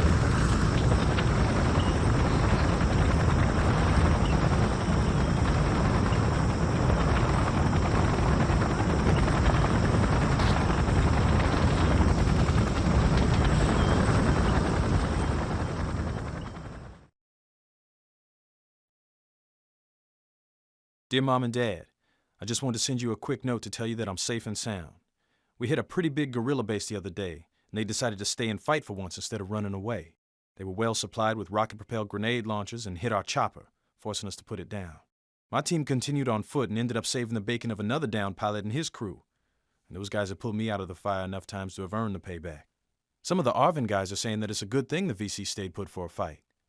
Most of the time, they just run for Cambodia where we're not allowed to follow and trickle back in after a couple months. We always beat them when they stay put, but it'll be a long war if we can't stop them from bugging out. I heard Jamie's at Paris Island. Tell him to write once in a while. I know Boot can be pretty tough, but he's got what it takes to get through. I'm sorry I can't be there for him, but he could at least send a postcard to say hello. Love, Dean. The American combat base at Khe Sanh is opened in September of 1966 to serve as a strategic keystone in the attempt to cut the Ho Chi Minh Trail and separate the guerrilla forces of the South from their North Vietnamese support. Dominating the rugged hillsides 14 miles south of the demilitarized zone, Khe Sanh controls the major east-west road in the area, as well as the Laotian border. Both sides understand the significance of this outpost, and the North Vietnamese army are keen to take it, diverting troops from the trail into prepared positions in the Khe Sanh Hills in preparation for a major offensive. The NVA preparations are discovered, mostly by luck, in the spring of 1967, and the Communists are forced to attack several months earlier than originally expected. The Marines successfully defend Khe Sanh against the premature attack, then mount an offensive of their own, designed to clear the NVA from the hills overlooking the base. The battles rage night and day, through heavy rains, as the Marines encounter heavily fortified NVA positions and use mortars, artillery, and airstrikes to pound them into mud. After weeks of fierce fighting, the Khe Sanh Hills are finally freed from NVA control. Khe Sanh is too great a prize for the NVA to let it go after a single battle, and the North Vietnamese leadership direct their forces to reassemble in the area soon after the hill fights are concluded. Within less than a year, Khe Sanh will once again be the focus of a major offensive.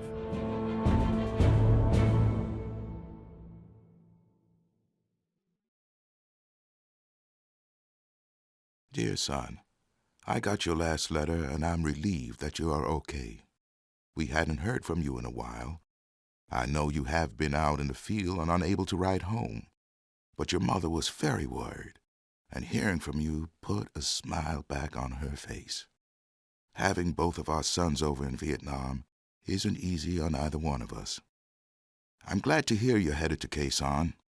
As you know, Jamie's posted there as well.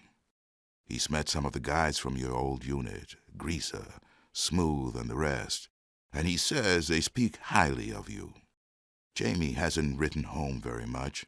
Boot camp was tough on him, and I don't think he's got the toughness that you have. I'm proud he didn't try to dodge out of his responsibilities like some of his lousy friends, but I can't say I'm happy to have him over there. To be honest, I worry about him a lot more than I did when you first went over. Please try to keep an eye on him. I've been in combat, and I know it's the guys with the bad attitudes that get killed the quickest, especially if nobody's looking out for them. Please be careful, and remember that your mother and I miss you both very much. Sincerely, Dad.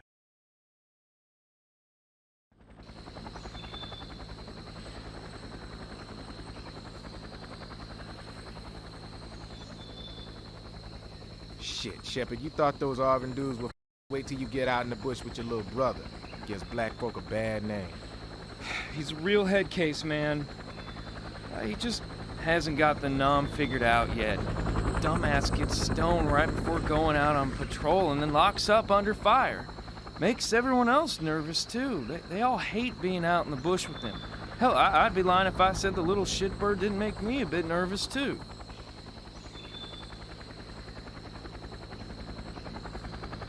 Tighten up time, ladies. Shepard, I want you to take a patrol to the upper ridge line. We've been getting reports about NVA activity along that ridge, and I want you men to go up there and sniff around. Establish an FOP on the ridge and report back. Move out. Oh, and Shepard, take your little brother with you. He's up there with one of the mortar crews. I guess we'll get a chance to see your brother in action after all. Lucky us. Damn, that's all we got? We need another few boxes of 81s.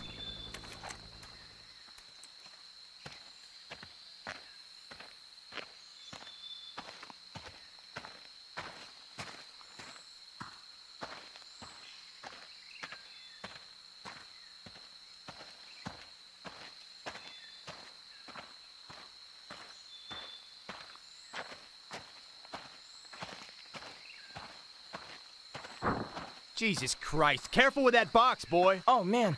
Sorry about that. Sorry? Shit, you're gonna blow us all to hell and all you can say is sorry? Chill out, guys. Everyone just chill out. It's cool. Hey. You guys mind if we take little Shepard off your hands? Hey, no problem. He's all yours. Stupid little shit. Where are we headed? We gotta set up an observation post on the ridge line. You know where your rifle is, Jamie? Yeah, sure. Let me go get it.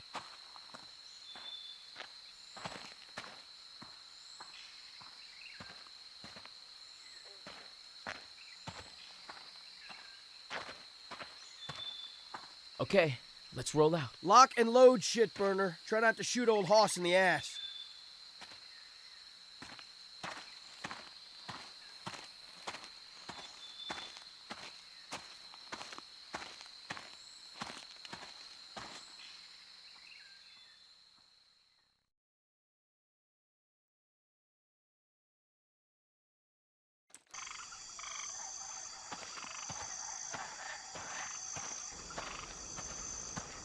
Chuck dudes all the same, man. It don't matter what I do.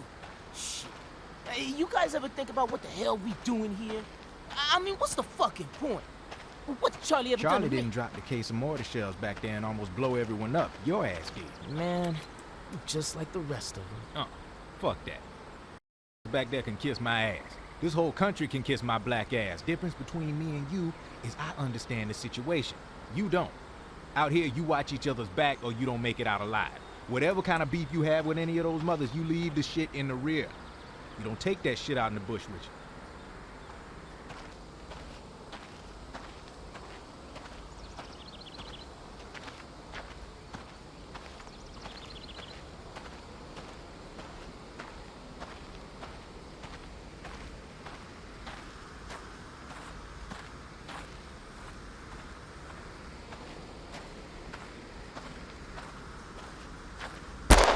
Holy shit!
This guy's NBA, #1, man. Try my Adao, huh?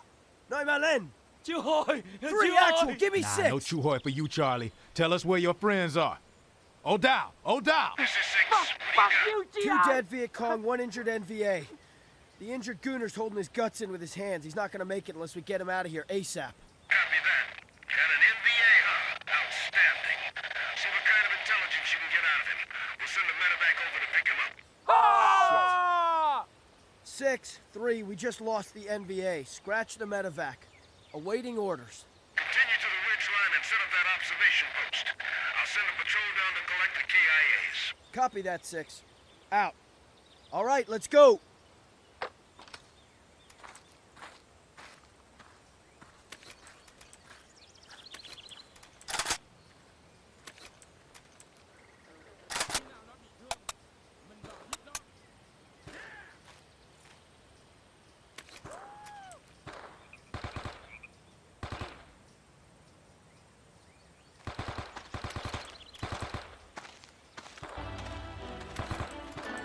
Set your 16 on rock and roll, shitbird. Try not to shoot one of us. They might be drawing us into an ambush. Shit, man. Why don't we look for some support?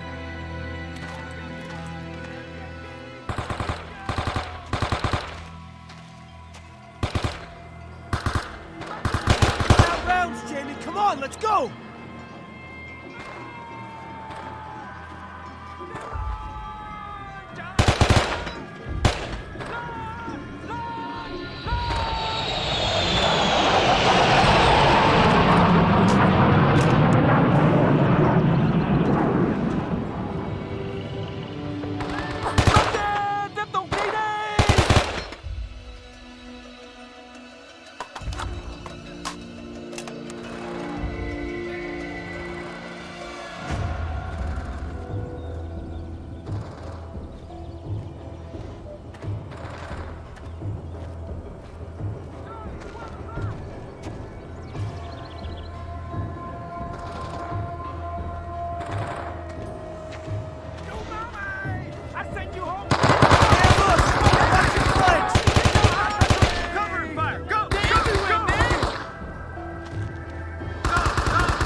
Watch your flanks! They're everywhere, man!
Dear Mr. and Mrs. Roland Shepard, this is one of the most difficult letters I have been required to write.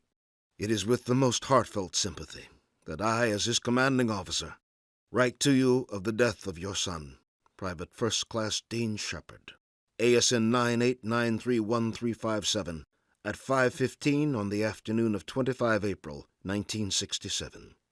Dean was killed in action by enemy fire while in the performance of his duty. He was leading a group of forward observers to set up a position from which to direct mortar fire on enemy positions when his squad encountered a force of North Vietnamese Army regulars who were searching for the mortar team's position.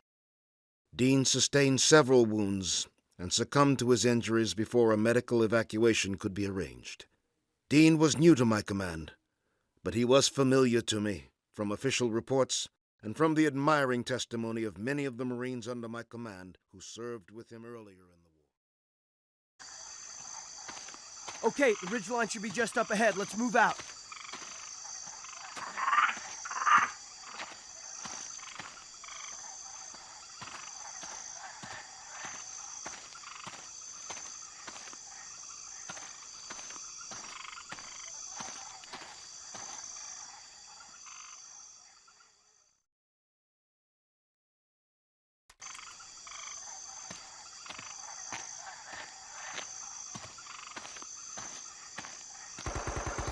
Cover!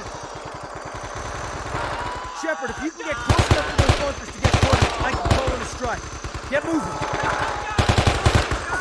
Grenade! Get down!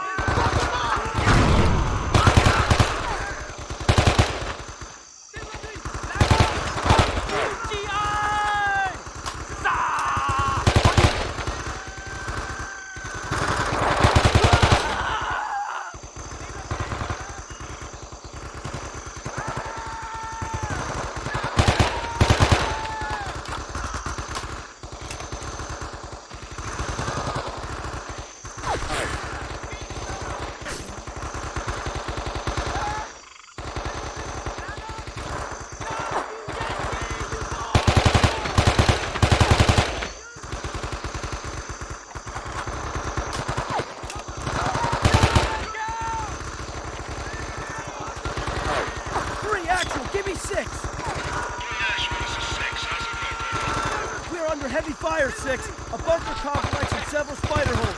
Machine gun fire, possibly 50 cal. Call for fire on grid coordinates. Bravo, Tango, 50113. Fire for effect. Copy that, 6. Stay down. Mortars are on the way.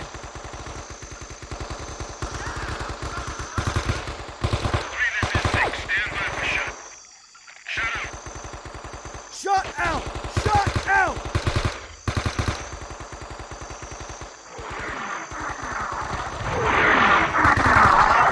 No! We're gonna die out here, man! Open up, shitbird! Point out there! Fire that fucking weapon!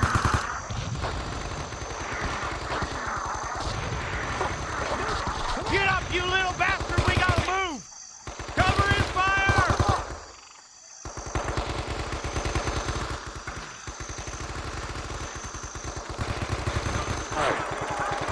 They're everywhere, man!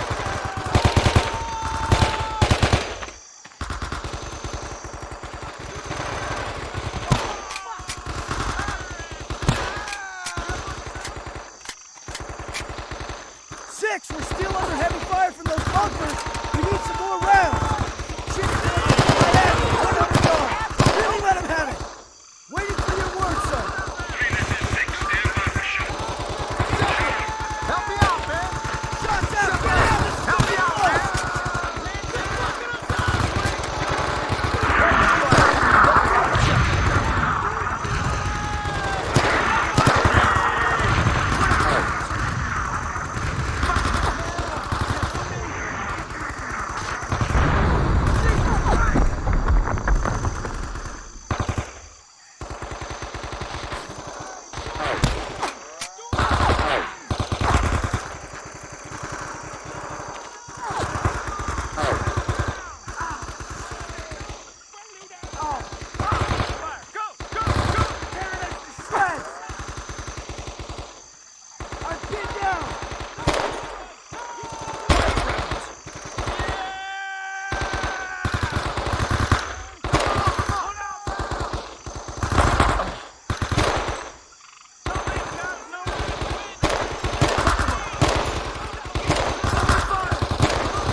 6-3, that did it. We've cleared those bunkers.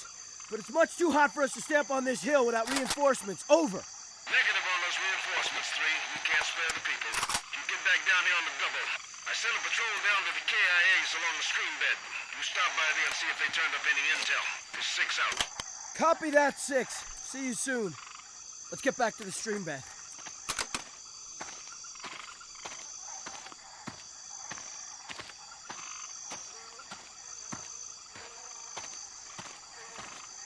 Hey, shitburner. We get another firefight and I don't see you firing your rifle, I'll take it away from you. I shit you not. Leave the kid alone. No, that kid is gonna get us all greased. Man, this whole situation sucks. You don't got to like it, baby. But when push comes to shove, you got to react. It's all about survival. Yours and ours.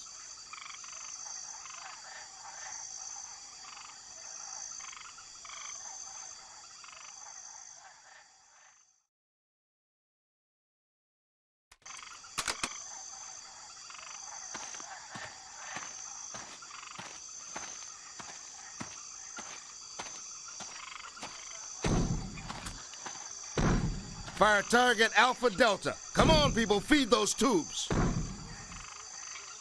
Outstanding work, men.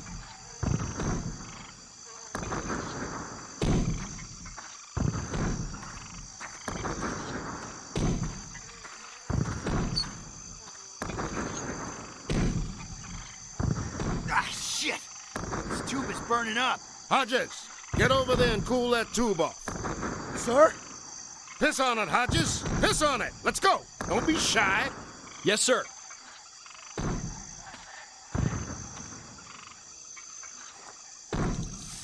Little cold out here, Hodges? I never heard any complaints from your mama, asshole. 6-4. We're seeing heavy NBA movement here. Looks like several patrols have slipped through and are on the way. Listen up. We've been getting reports about another large NVA patrol that's moving down on us from the north. You take some claymores, get down to the stream bed, and set up an ambush. Dismissed. Let's put those rounds out, men. This storm's gonna break in a minute now. Once those increments get wet, those shells will be falling short.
Let's set up the ambush right over there in the middle of that pool.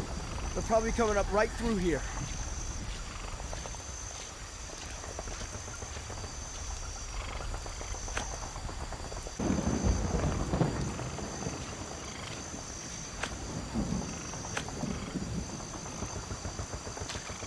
All right, let's get to cover and wait for the patrol. Shepard, follow me.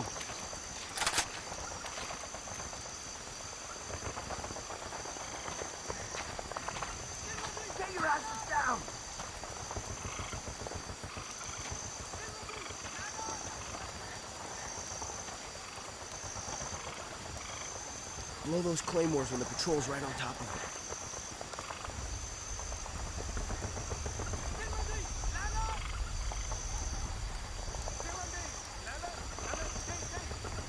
Chúng ta sẽ có thể lên được vị trí của địch bằng đường này.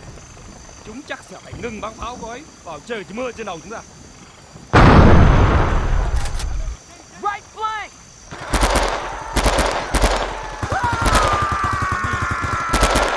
That's what I'm talking about, Jamie. Busting the dust, man.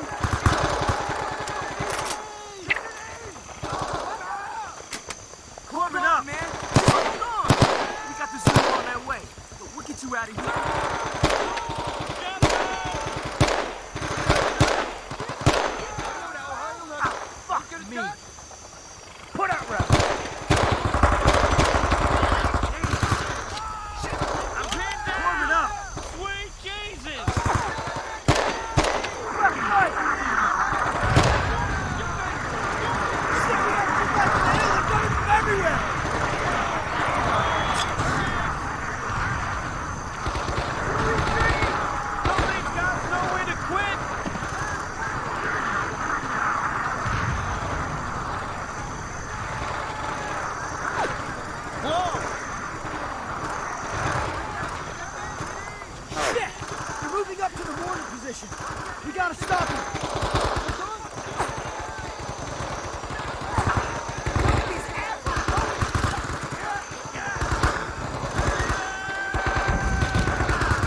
Shepard! Come on! On that, you beaut! Fire on that position! Fire on their ass! Cover fire! Let's move it, Shepard! You want some? Larry!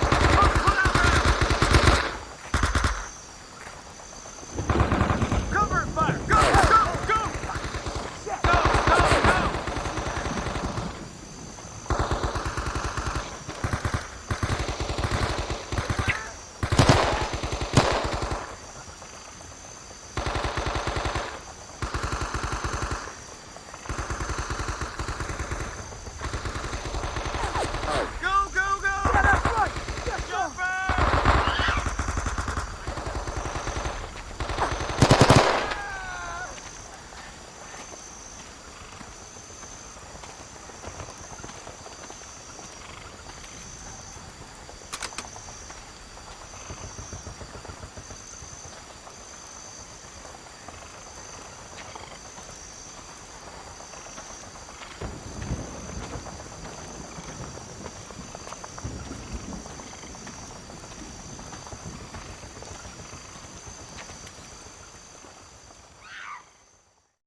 Dear Mom and Dad, just wanted to send you a quick note to let you know Jamie and I are fine.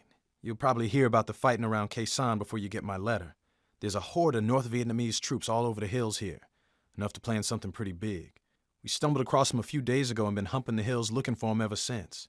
When we locate a group, we usually just shell them hard with guns from the base, then come through and sweep up what's left. Jamie and I have been together, and I'm keeping an eye on him. The guys give him a lot of hell, but he's started to pull his weight, and with luck, he'll end up a good Marine.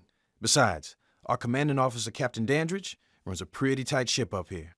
Sorry about the state of this letter, but the weather's been terrible. I've never seen so much mud. I'll write again as soon as I get a chance. Try not to worry about either of us. Love, Dean.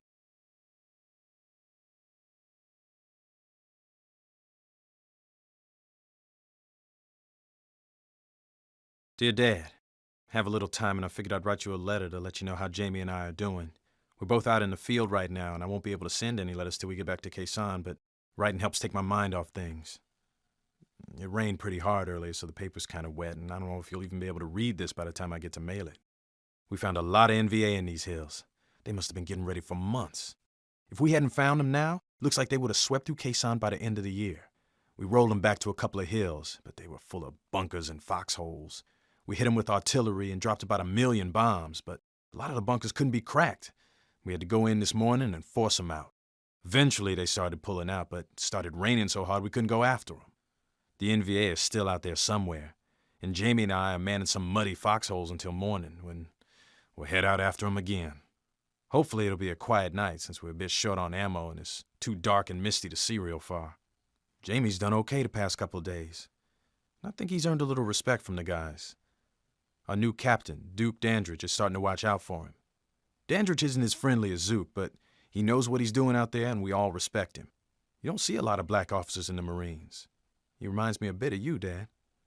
Well, I'll write again when we get back to base. Jamie says hello. Your son, Dean.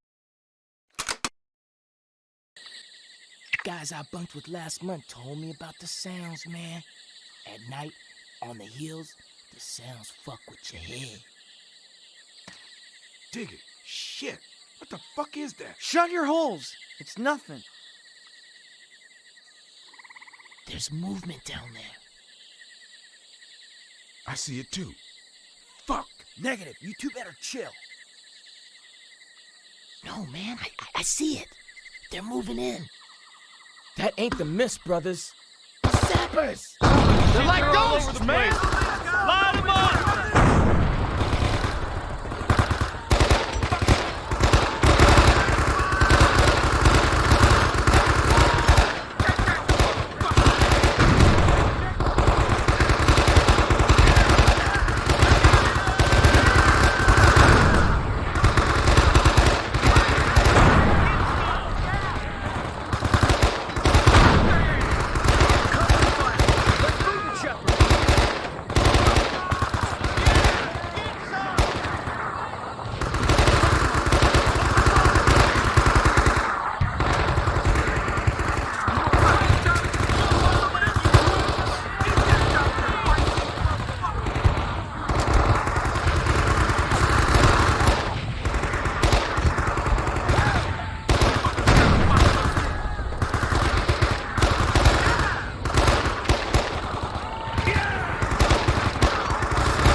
Get out of here! 6! They're walking orders into our position! Request permission to retreat!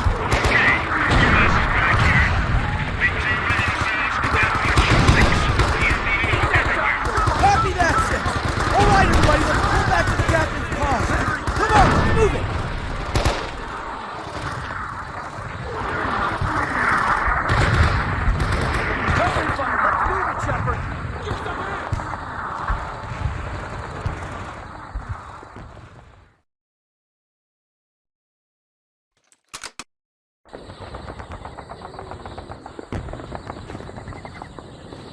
I hate bamboo. It plays tricks with my eyes.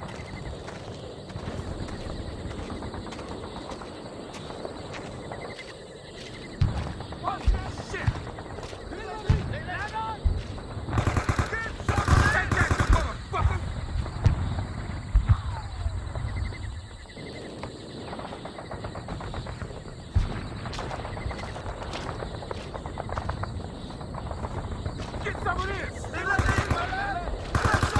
Choke on this!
Dear Mr. and Mrs. Roland Shepard, this is one of the most difficult letters I have been required to write. It is with the most heartfelt sympathy that I, as his commanding officer, write to you of the death of your son, Staff Sergeant Dean Shepard, ASN 98931357, at 2:30 on the morning of 28 April, 1967. Dean was killed in action by enemy fire while in the performance of his duty. He was manning a foxhole on the night of 26 April when the NVA mounted a counterattack that overran our forward positions. Although his unit was eventually able to retake the positions on the hillside, Dean sustained several wounds and succumbed to his injuries before a medical evacuation could be arranged. Although I was familiar with Dean from the many fond stories his comrades told about him, I knew him personally for only a short time. In that time, I came to learn that everything being said about him was justified. Dean performed many heroic actions while serving his country in Vietnam, and due to his sacrifices that dark, muddy morning on the hillside north of Khe Sanh, the NVA attack was turned back and the area restored to the control of the Marines.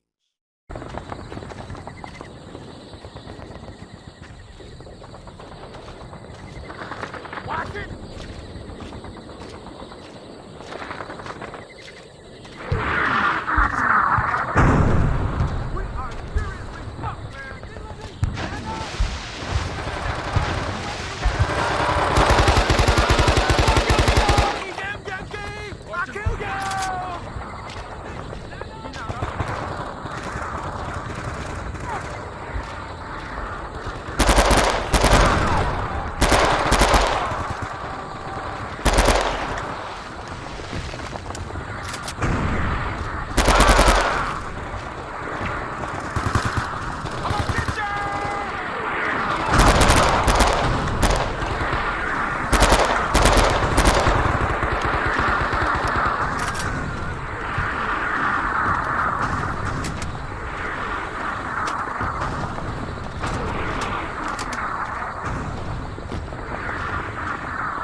Jesus H, where the hell have you pukes been? We've been getting the living shit pounded out of us. Oh, and we haven't been. Can it, numbnuts? One more word and I'll have you burning shit for the rest of your time in country.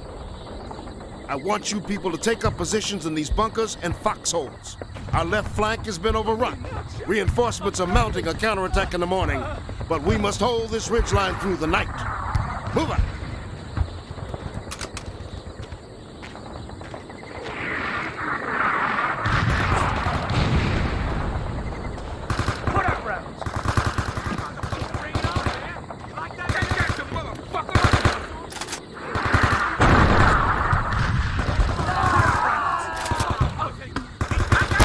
Ground, men. Make every shot count.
Nice work, people. Shepard, you take another man and hop on that mule. Go down the hill and attack the left flank.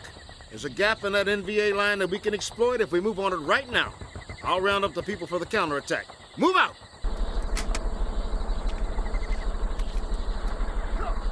I'll drive. Shepard's something like a good luck charm these days. See you guys later. Hey, be careful. No problem, little man. I'll watch Big Brother's ass for you.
Wipe them out, man!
done. All right, people, we got one last job to do. We gotta push up this hill and take back the positions that the NVA took from us. Flush them and frag them. Shepard, you and your squad lead the way. That was your ground to hold. Now let's get it back. I will see you men at the top of the hill. Move out.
Hold your ground, men. Make every shot count.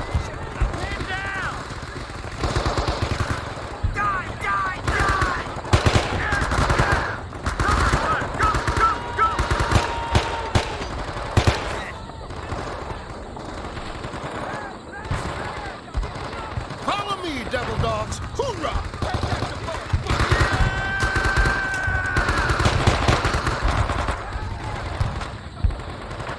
Hang in tight, Marines. Make every shot count.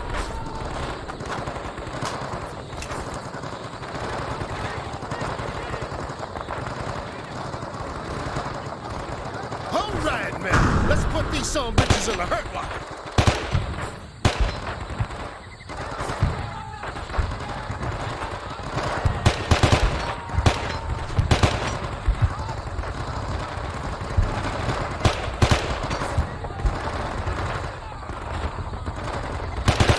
Hold your ground, men.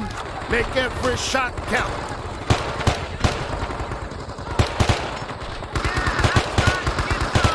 Follow me, devil dogs.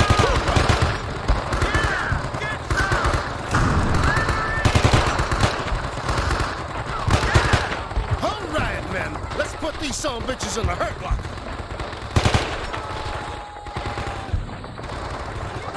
Hang in tight, Marines. Make every shot count.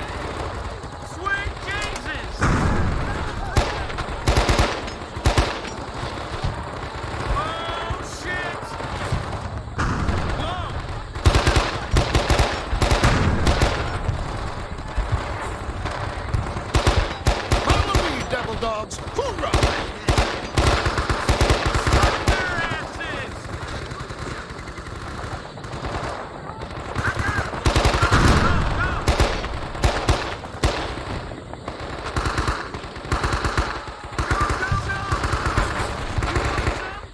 All right, men. Let's put these son of bitches in the hurt locker.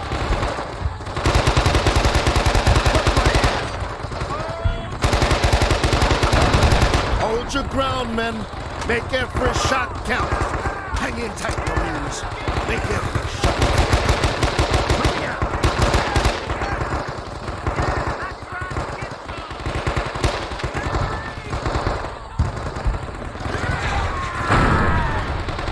Follow me, devil dogs. Hoorah!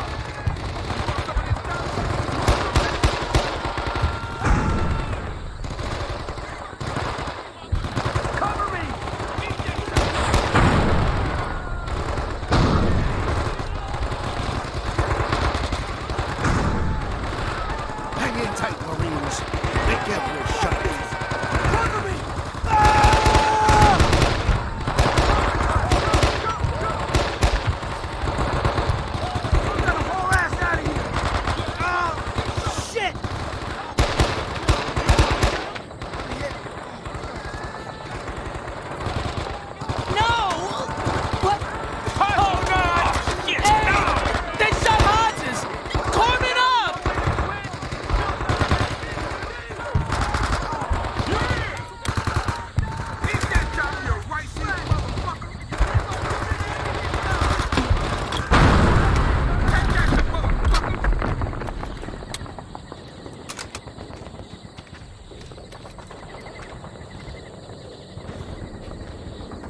No, man, he's dead!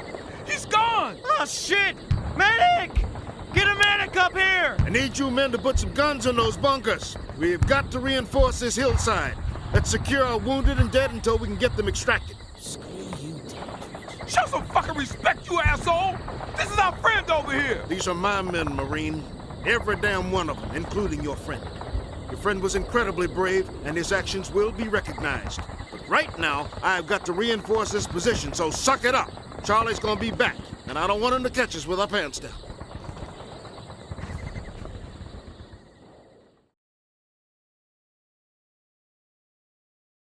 Dear Mom and Dad, I already have a couple of letters to send off to you, so I thought I'd write you another note to let you know Jamie and I got through the fighting safely.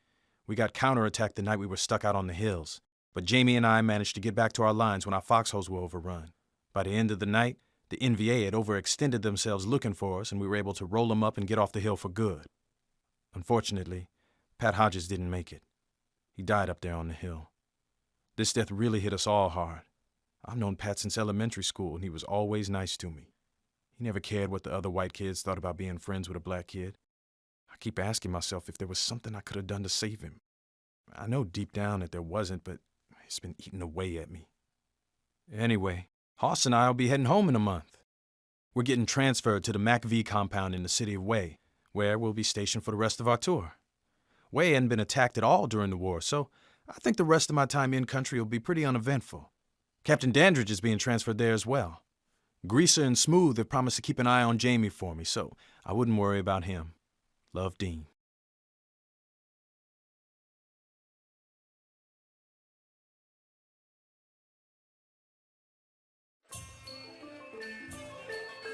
In late January 1968, the people of South Vietnam busily prepare for the traditional holiday of Tet, marking the Lunar New Year.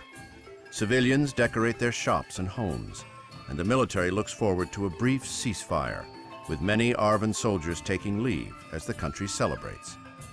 Communist insurgents are preparing for something different, however. North Vietnam chooses the ceasefire as the time to launch the General Uprising, a massive coordinated offensive targeting every major base and urban area in South Vietnam. Viet Cong guerrillas prepare and mobilize, while NVA troops infiltrate the South via the Ho Chi Minh Trail.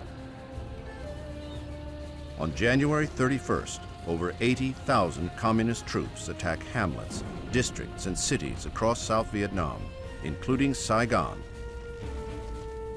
and the previously untouched imperial capital of Hue.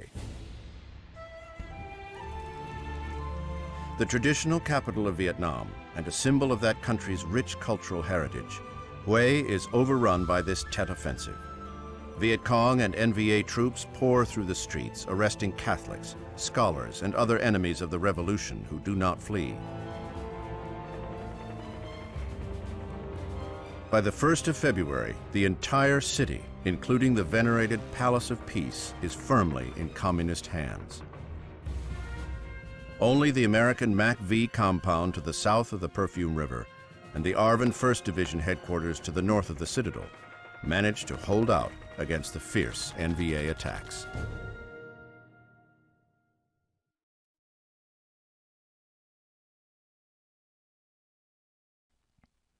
Dear Mom and Dad, I got your letter and the Christmas cards just the other day. I'm glad to hear that everyone's doing well. I'm sorry that I missed another Christmas, but I'll be home soon. I can't wait to see you guys. Hue is a beautiful city with a lot to see. The people here have been very friendly and everything's been peaceful since I got here. We did a lot of hard fighting in Khe Sanh, and it's good to be back somewhere with a bed, sheets, and walls. I miss Jamie and the guys from 3rd Battalion, but the folks here at MAC-V have been very nice. The compound's on the south side of the city, on the grounds of an old hotel. If you walk past the walls, you're right in Hue. Barracks here are a lot more comfortable than the mud at Khe Sanh, at least. New Year's Eve was a lot of fun. Some of the Australian guys got a little out of control, though. There's a lot more partying coming up. The Tet holidays start tomorrow, and the entire country will be celebrating. I've never been in a city during Tet before, but some of the staff here say it gets very wild. You know I'll stay out of trouble, though. The reports say there's been some rocket attacks around Khe Sanh, but no major fighting, so Jamie should have a good Tet, too. Word here at MAC-V is that the Viet Cong are on the run, and things should be winding down soon. I hope they're right. Love, Dean.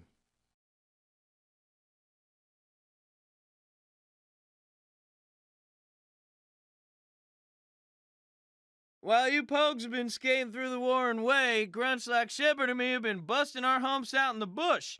Ain't that right, Shep? If you think crawling down in those tunnels around Coochie and getting your belly ripped open by a booby trap is skating, I think you may be crazy. Shep was down in them tunnels, too.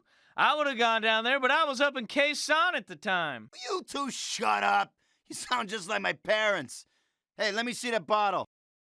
A little toast to Shepard over there. Short son of a bitch is gonna be leaving on a freedom bird in a week's time. Hey, congratulations, man. You earned it. Happy New Year. Hey, I'm going home, too. All them ladies back in Fort Dodge better watch out, 'cause old Dan Schoenauer's on the prowl. Shit, Hoss. You wouldn't know what to do with it if you got it. Bite me, Chancellor. Happy New Year! Happy New Year! Hi! Can you give me a drink? Jesus, Tommy, I thought all the Boom Boom houses were closed for Tet. This is no Boom Boom, girl. This is my fiance, Fu Thong. Fung! Yeah, Fwong. Yeah, right. Sorry, sweetie. Just fireworks, silly! I'll give you fireworks. Smooth, Tommy. Real smooth. We gotta move, Shep.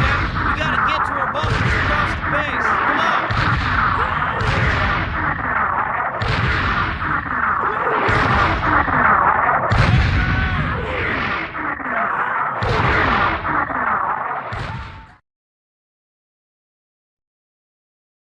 We gotta move, Shep. We gotta get to our bunkers across the base. Come on.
Dear Mr. and Mrs. Roland Shepard, this is one of the most difficult letters I have been required to write.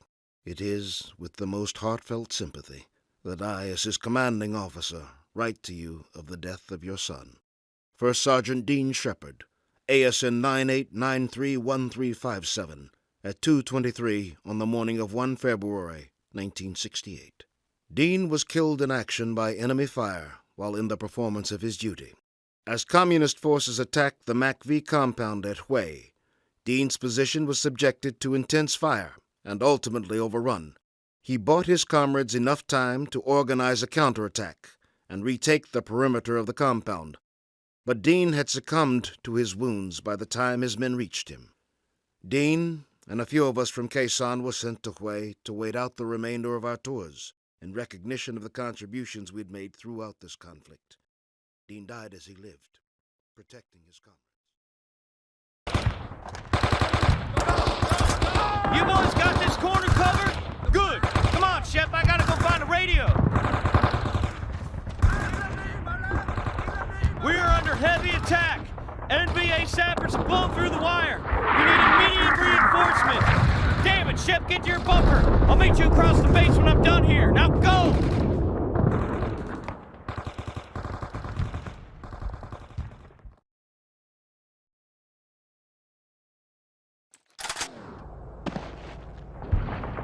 Holy shit!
Dear son, we've been watching the news and hearing about the attacks occurring all over Vietnam.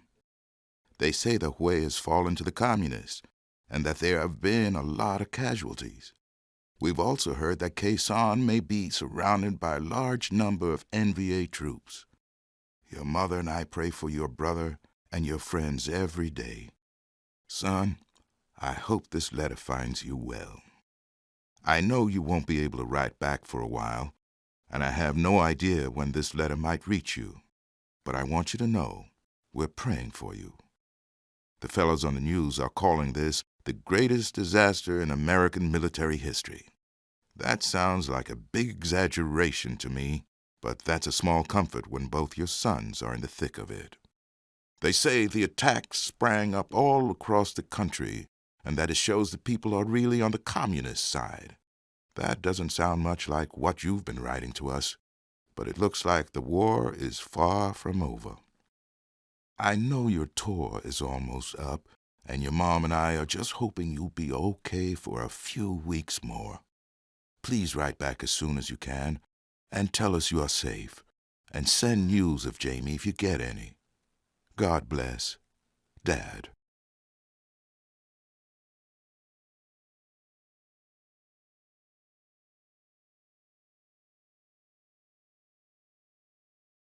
Dean, I know you're supposed to be in Hue for a bit of R&R before you head back home, but as you can imagine, circumstances require every available man. We've secured the perimeter of the compound, but otherwise Hue is in enemy hands. They've taken control of the Citadel, and only us and the Arvin Division headquarters up north are holding out. We've got additional men coming up from Phu Bai, and the 101st is holding off any NVA reinforcements. But as usual, it's up to the Marines to move the heavy load. Captain Van Bao has asked the 5th to clear out New City and secure the south bank of the Perfume. I'm including you in the operation orders for tomorrow's action. The attacks cost us a lot of leaders, and we need you to fill in. Captain Dandridge is taking his men out to clear the hostiles from the residential and commercial districts south of the Perfume River. I want you and Dan Schunauer to join him. It's going to be house-to-house fighting, and it will be ugly. Guaranteed.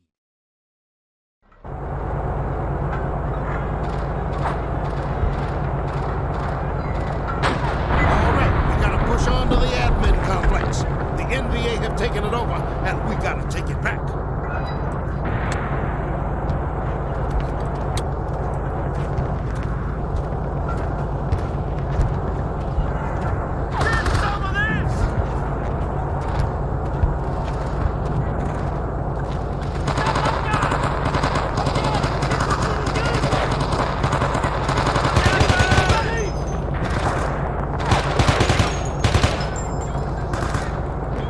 These guys know where to quit.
Dear Mr. and Mrs. Roland Shepard, this is one of the most difficult letters I have been required to write.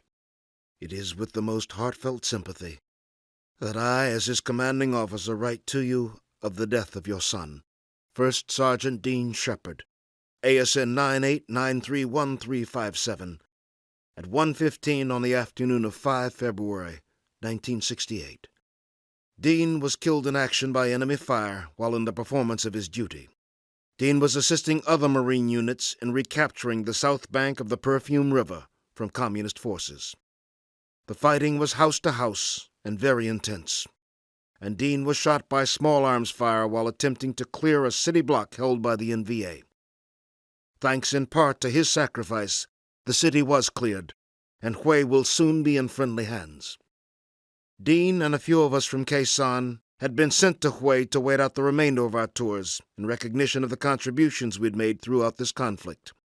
We had no way of knowing the North Vietnamese would launch this cowardly attack on a traditionally off-limits sanctuary. Dean died as he lived, protecting his comrades to the end. I had the great opportunity to fight alongside your son. His valor truly epitomized what it means to be a Marine.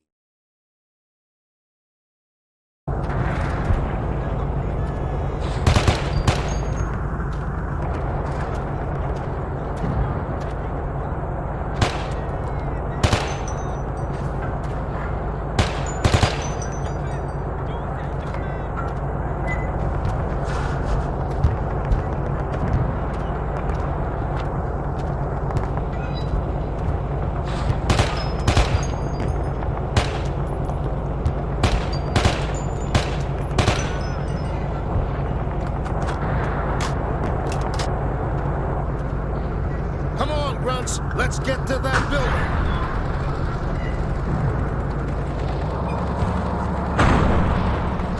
We're gonna run up the American flag. We've been staring at that NLL flag for the last 4 days, and now we're taking that sumbitch down. You got suppress those guns by the building entrance. Give me cover.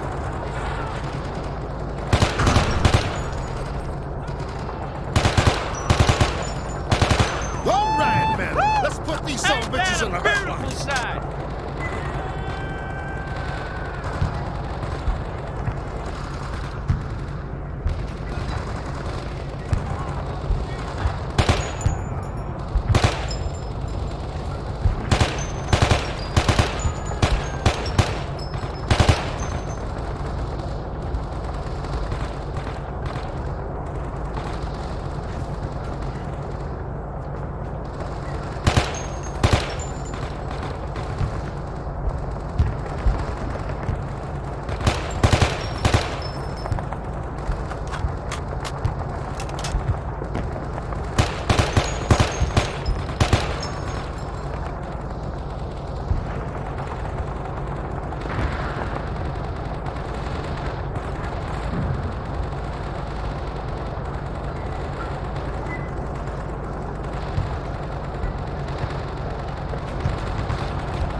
Let's clear the lower floor.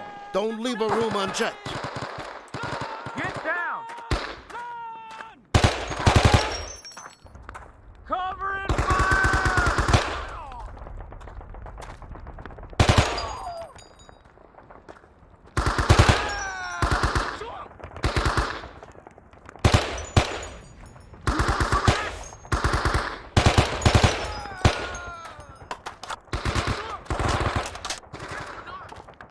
take some of this! Get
Grenades!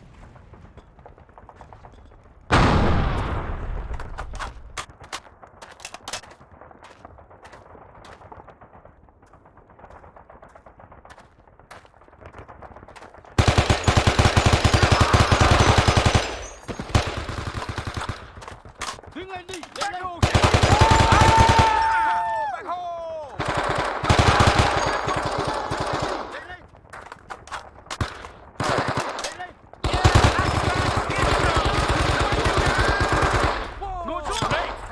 Grenades! Get your asses down! Jump down there, you pukes!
Chỉ có ba con mới cứu được mình thôi.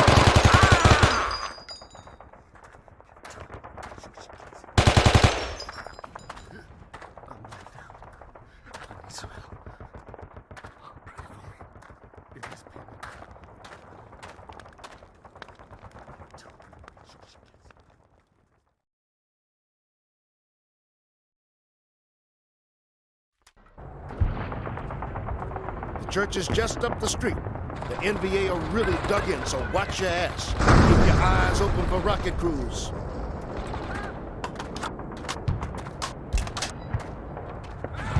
Đi chưa? Đâu hàng?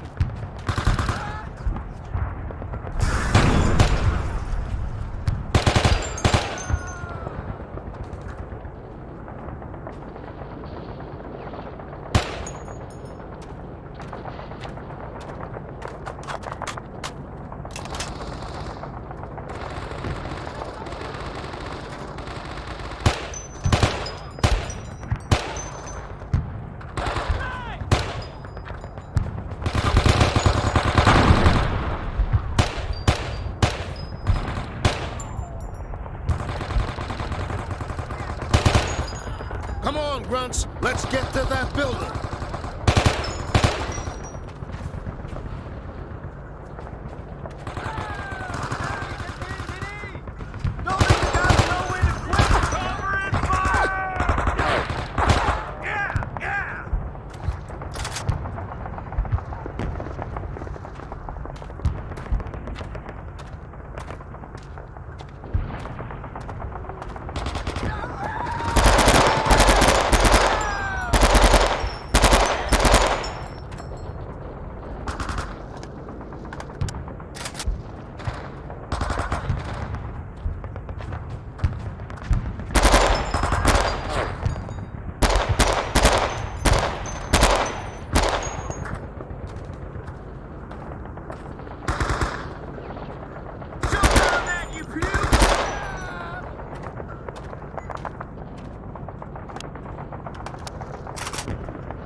We've got an Ontos on the way to help us get into that church. We gotta suppress those rocket crews so it can get in close. Fire on that tower. Let them hit it.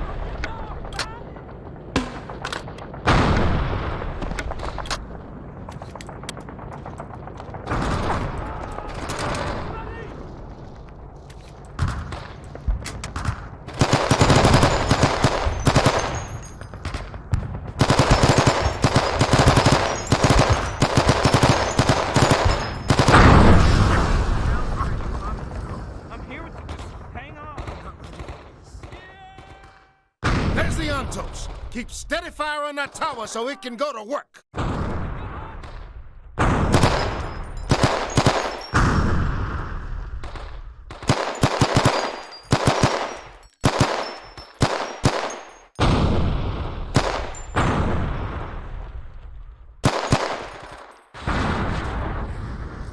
We're in business, Marines. Let's take that church.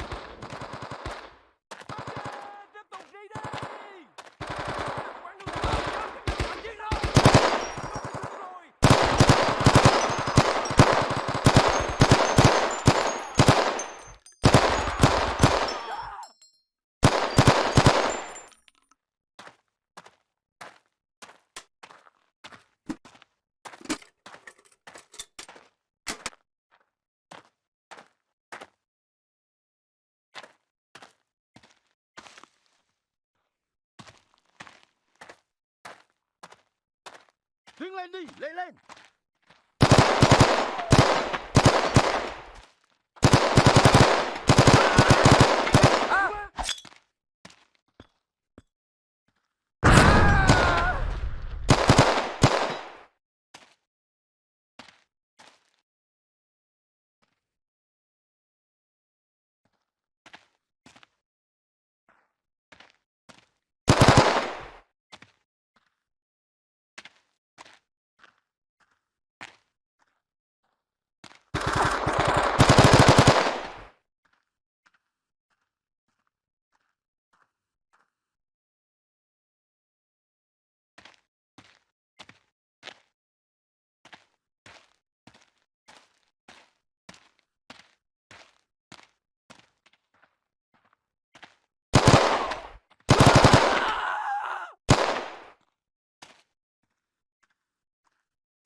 What the fuck? Lord Jesus!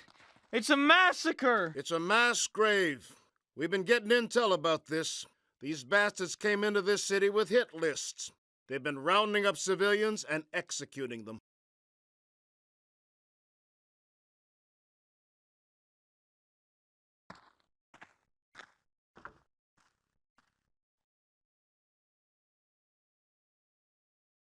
Dear Mom and Dad, I'm writing to let you know I'm fine. The attacks were unexpected and I lost a lot of new friends, but we're all Marines and we pulled together. We held on to the compound where I've been staying, and yesterday we managed to clear out the enemy from the south part of the city. Way it used to be beautiful, but not now. Almost every wall still standing has holes in it, and fires are taking apart whole neighborhoods. It would have been worse except for the rain. Since I came to Nam, I've seen a lot of dead bodies, but fighting in a city is something else. A lot of the people that we haven't found dead have just disappeared. I'm hoping they ran off when the fighting started, but the rumor is that the North Vietnamese rounded up large groups of citizens they deemed undesirable and marched them out of the city. We found a grave outside a church the other day, with about 50 bodies dumped in it. The Viet Cong and North Vietnamese really hate Catholics. I know the news you guys are hearing isn't very good, but remember, you are only getting one side. The countryside hasn't risen up against us, and the South Vietnamese troops are fighting just as hard as we are to keep the country free. If the newsmen saw what I did, they'd be singing a different tune. Remember, I'll be home safe in a short time. I hear Jamie and the guys at Khe Sanh are holding out fine, but I'm sure he hasn't had an opportunity to write since this all started. I'll write again when I find out more. Love, Dean.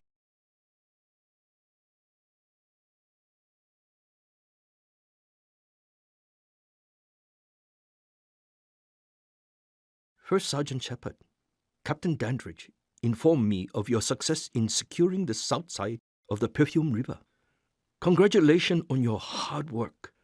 I truly understand and appreciate the sacrifice you Marine have made in this incredible victory. Now, it's time to take the battle to the NVA force, still holding inside the Citadel. My men have managed to hold on to our base in the northeast corner of the Citadel. We are receiving help from element of the 1-5 Marine, but the communists still hold most of Yahoe neighborhoods and are firmly entrenched in the Palace of Peace.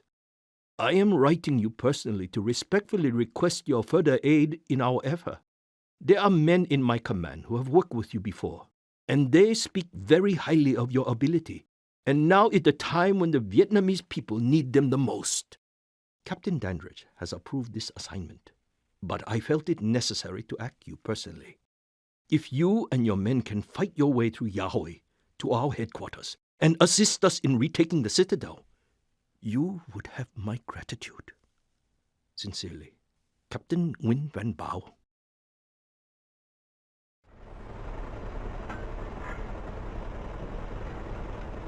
The MACV compound and our base are the only two positions in Hue that withstood the offensive.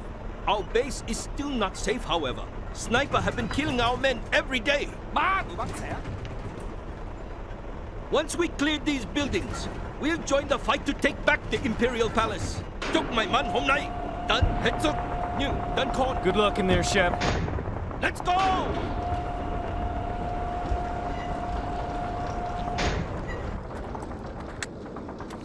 Let's go! Let's go! Let's go! Thấy tụi nó còn ở ngoài đó.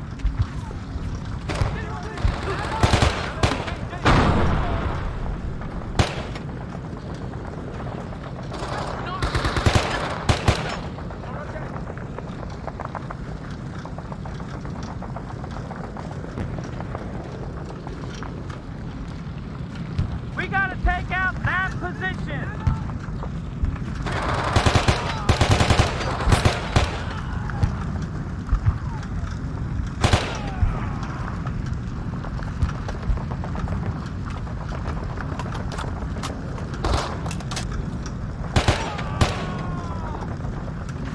Snipers!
Come on, keep moving!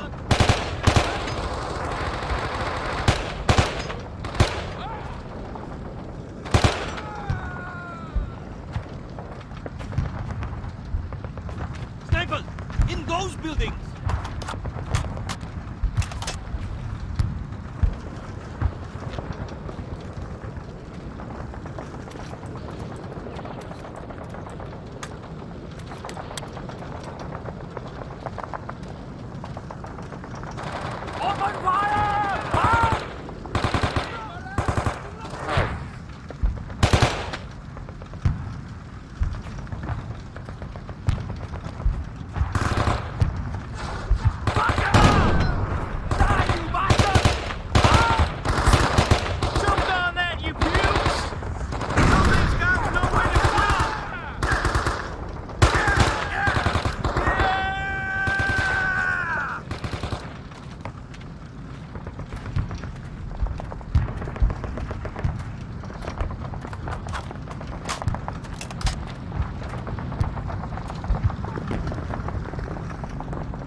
Keep moving!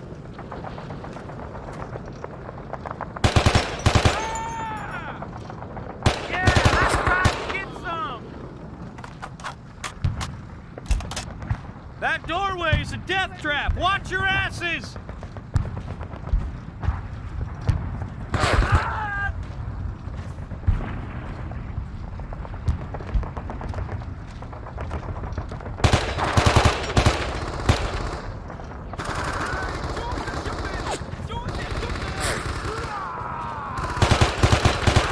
Grenades, get your asses down.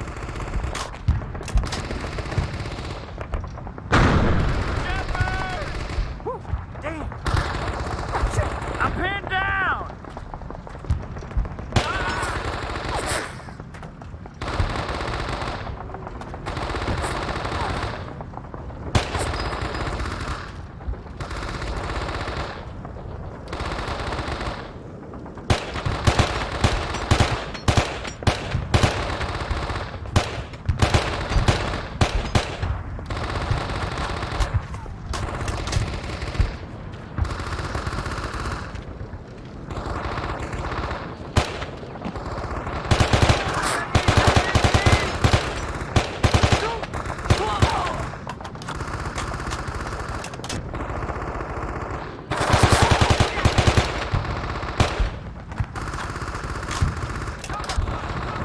Sniper!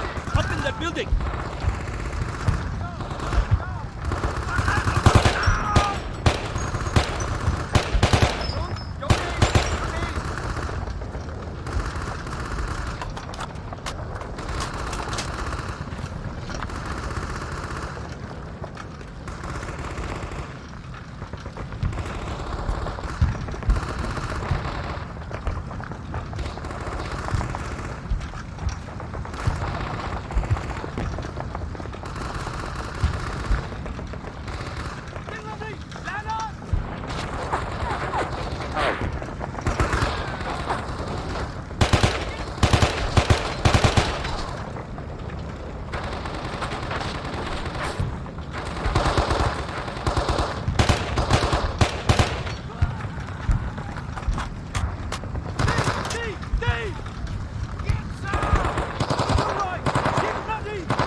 now.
There was an informal truce between us and the North in this city before the offensive. No one was expecting them to attack here. Now, they have set up their headquarters in the Imperial Palace. Today, you will see the Panther fight like never before. So why no artillery support? We've been getting the shit kicked out of us without any help from the big boys. Once you see the palace, you will understand. We were trying to avert any large-scale damage within the palace. But that may now be unavoidable. We will do all we can to reclaim it.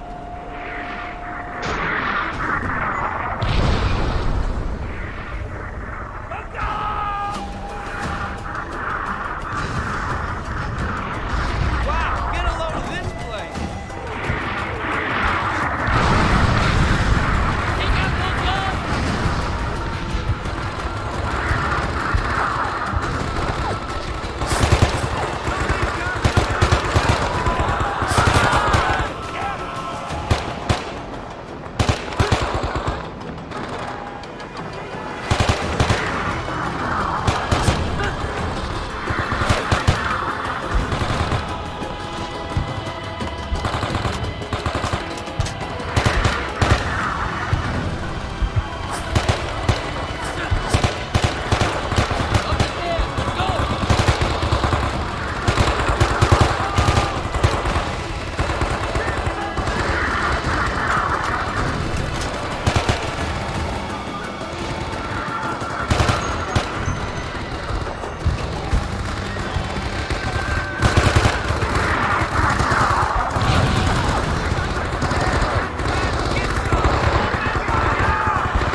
got to take out that tank. If we target with smoke, those Huey can destroy it. Come on!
Those fuckers brought the varsity squad today.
I can't do anything else.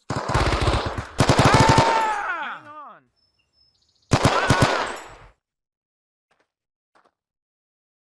Chết cha, không được, máu không có ngừng được.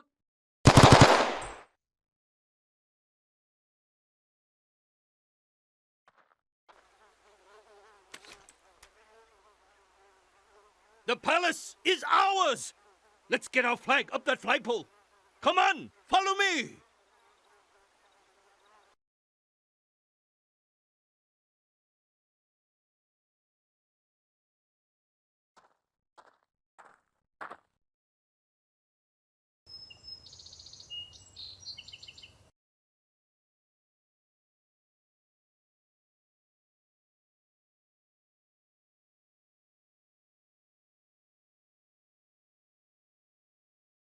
First Sergeant Shepard, on behalf of myself, my command, and the Republic of Vietnam, I extend humble gratitude to you and your comrade for your assistance in the battle for the Citadel.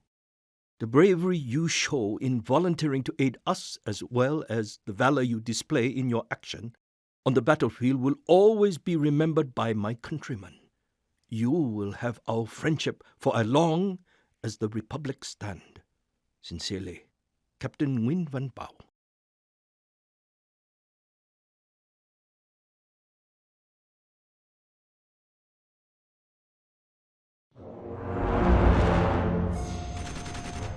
In January 1968, the North Vietnamese begin another major attack on the strategically crucial American combat base at Khe Sanh.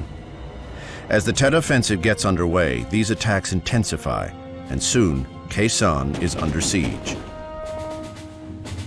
The NVA use rockets, artillery, and mortars to pound Khe Sanh with explosions, hitting the base's fuel and ammo dump and preventing all but the bravest of pilots from landing supplies at Khe Sanh's airstrip. Under cover of darkness, NVA sappers dig trenches and parallels to close their grip on the combat base. For 4 long months, the 5,000 defenders of Khe Sanh hold out against some 40,000 communist troops.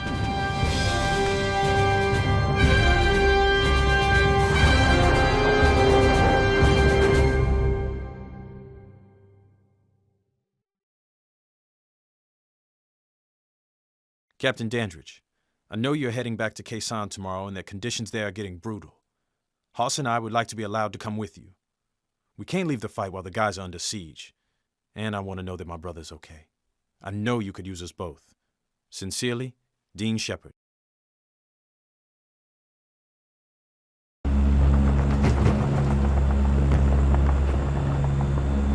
All right, men, we're approaching the airstrip. We can expect heavy fire. Charles has mortars and rockets positioned in the surrounding hills. They fire on the strip every time a plane approaches. If you've never prayed before, Shep, this might be a good time. Our Father who art in heaven, hallowed be thy name. Be advised, this plane will not stop when we land. When the cargo hatch opens and the plane slows down, we will offload out the back. Watch your footing and watch the man in front of you. When you hit the ground, run to your left toward the trenches. We will be under heavy fire. Good luck, and I'll see you on the ground. Shit, what was that? That's just the landing gear.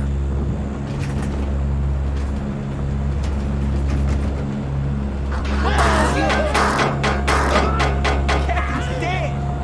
What the hell do we do? We ain't taking it with us!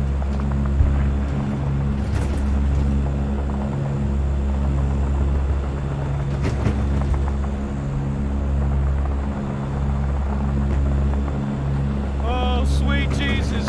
Why the hell did I let you talk me into this, Shepard? I could have been on a plane back home to Iowa. All right, this is your stop. When you jump off the plane, haul ass off the airstrip. Run toward the trenches. Do not run towards the mountains. Do that, and they'll be scraping you off the ground with a shovel. Good luck. Gotta get the hell out of here! Go! Go! Go! Here goes nothing! Get off this plane! Come on, let's move it!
How's the Nom treating you guys today? You boys seen Timmy Shepard? Nope. Don't know him. If he's smart, he's probably in his barracks laying chili. Well, he ain't too smart. It's been great talking to you guys. You stay cool.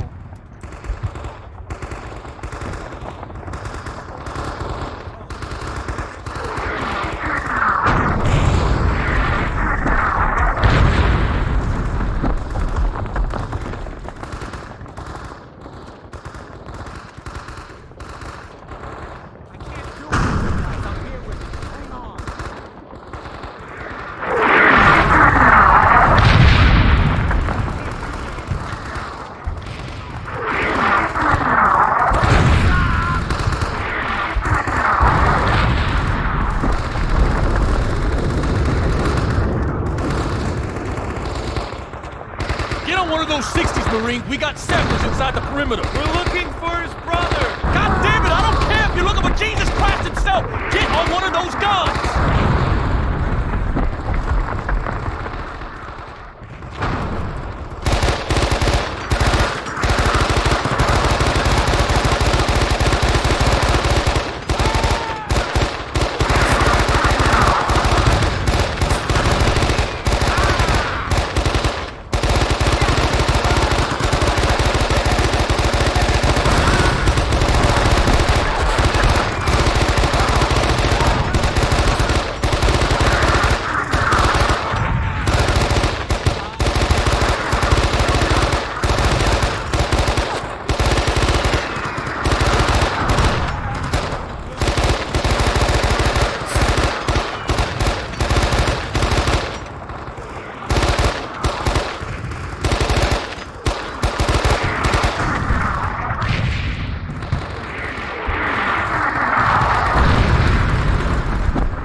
Your brother and his squad are at an LP outside the perimeter.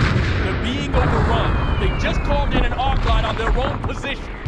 Holy shit, we gotta get to them and pull them out before those bombs drop. Negative. Those men are gonna have to ride this one out. Sir, we're going for them. Maybe we can get them out of there before those B-52s come in. Oh, hell! Okay, follow me! Gotta push in there. We gotta take that position. Ah, shit.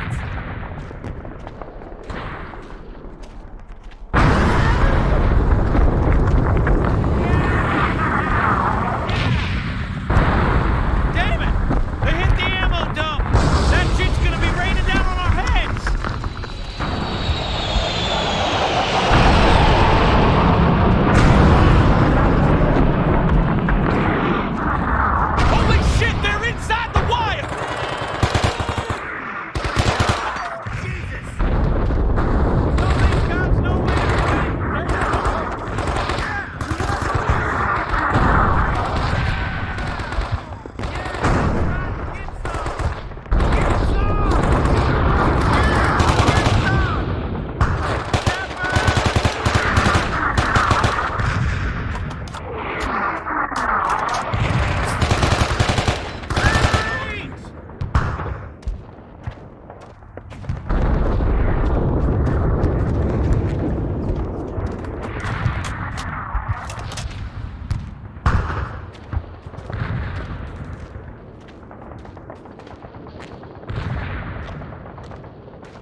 You guys don't have much time. We'll look for you on the way back. Now get going. Come on, Shep, we gotta get to that outpost. Well, I could probably put this first on the long list of stupid things I've done in Vietnam.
Dear Mr. and Mrs. Roland Shepard, as his commanding officer, it is my sad duty to write to you of the death of your son, First Sergeant Dean Shepard, ASN 98931357, at 9:30 on the evening of 29 February 1968. Dean was killed in action by enemy fire while defending the combat base at Khe Sanh. Although Dean had satisfied his military obligations and was set to return home, he insisted that he be allowed to return to Khe Sanh to assist the men of his unit, including his brother, Private First Class Jamie Shepard. He was struck by enemy fire while racing to the assistance of his brother's outpost, and medical attention could not reach him in time to save his life. It may be of comfort to you to know that Jamie is fine and in as good spirits as can be expected, considering the circumstances. I did not have an opportunity to know Dean, as I have been assigned to this command only upon the death of Dean's previous CO, which occurred the same day. In his notes,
Danang!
times later. Left flank!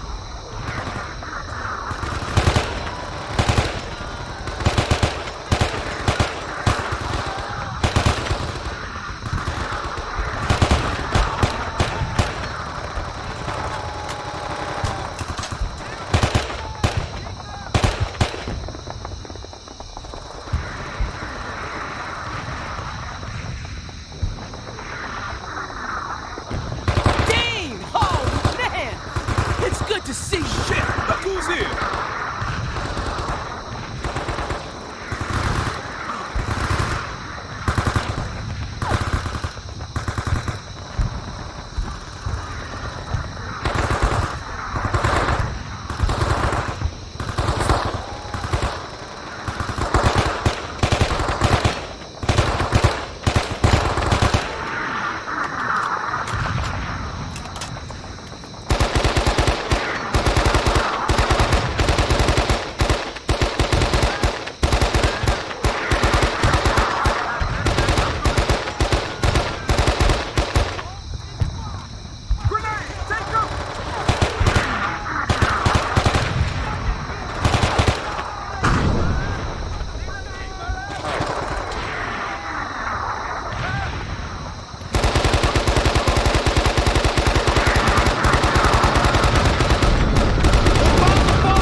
We gotta get out of here! Those B-52s are... Ah!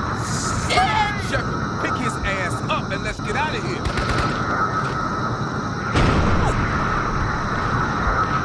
We're racing against those B-52s. They'll be pounding the hell out of this whole area any minute. Let's go!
the base!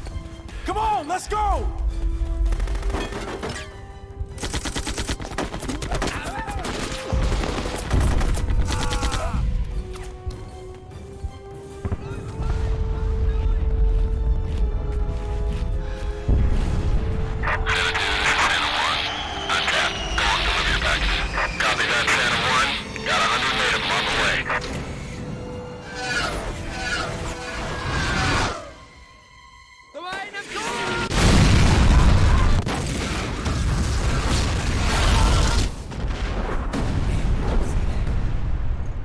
Hang in there, Jamie. We'll get you patched up in no time.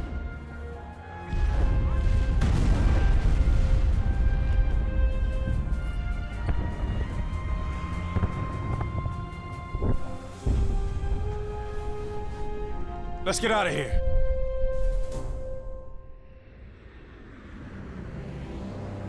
Hoss and I caught our Freedom Bird out of Khe Sanh 2 days later.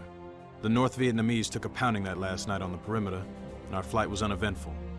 Jamie and the rest of the guys had to stay on for a few more weeks. My brother spent most of his time in a medical bunker healing up. Westmoreland was supposed to arrive and pin some medals on the guys, but he was a no-show. Greaser and Smooth humped those hills for 2 more weeks. Like a lot of short-timers, they had visions of dying 1,000 different ways every day. Eventually, the rest of the guys got back to the world in one piece, but we were all changed. We had been forced to become adults in that little country in Southeast Asia that most people couldn't even find on a map. A lot of civilians don't understand what happened in the war. They don't want to understand. But soldiers understand. And even though I don't see the guys as much as I'd like to, I love them all like brothers. I know that no matter how much time and distance comes between us, these guys will always be there for me.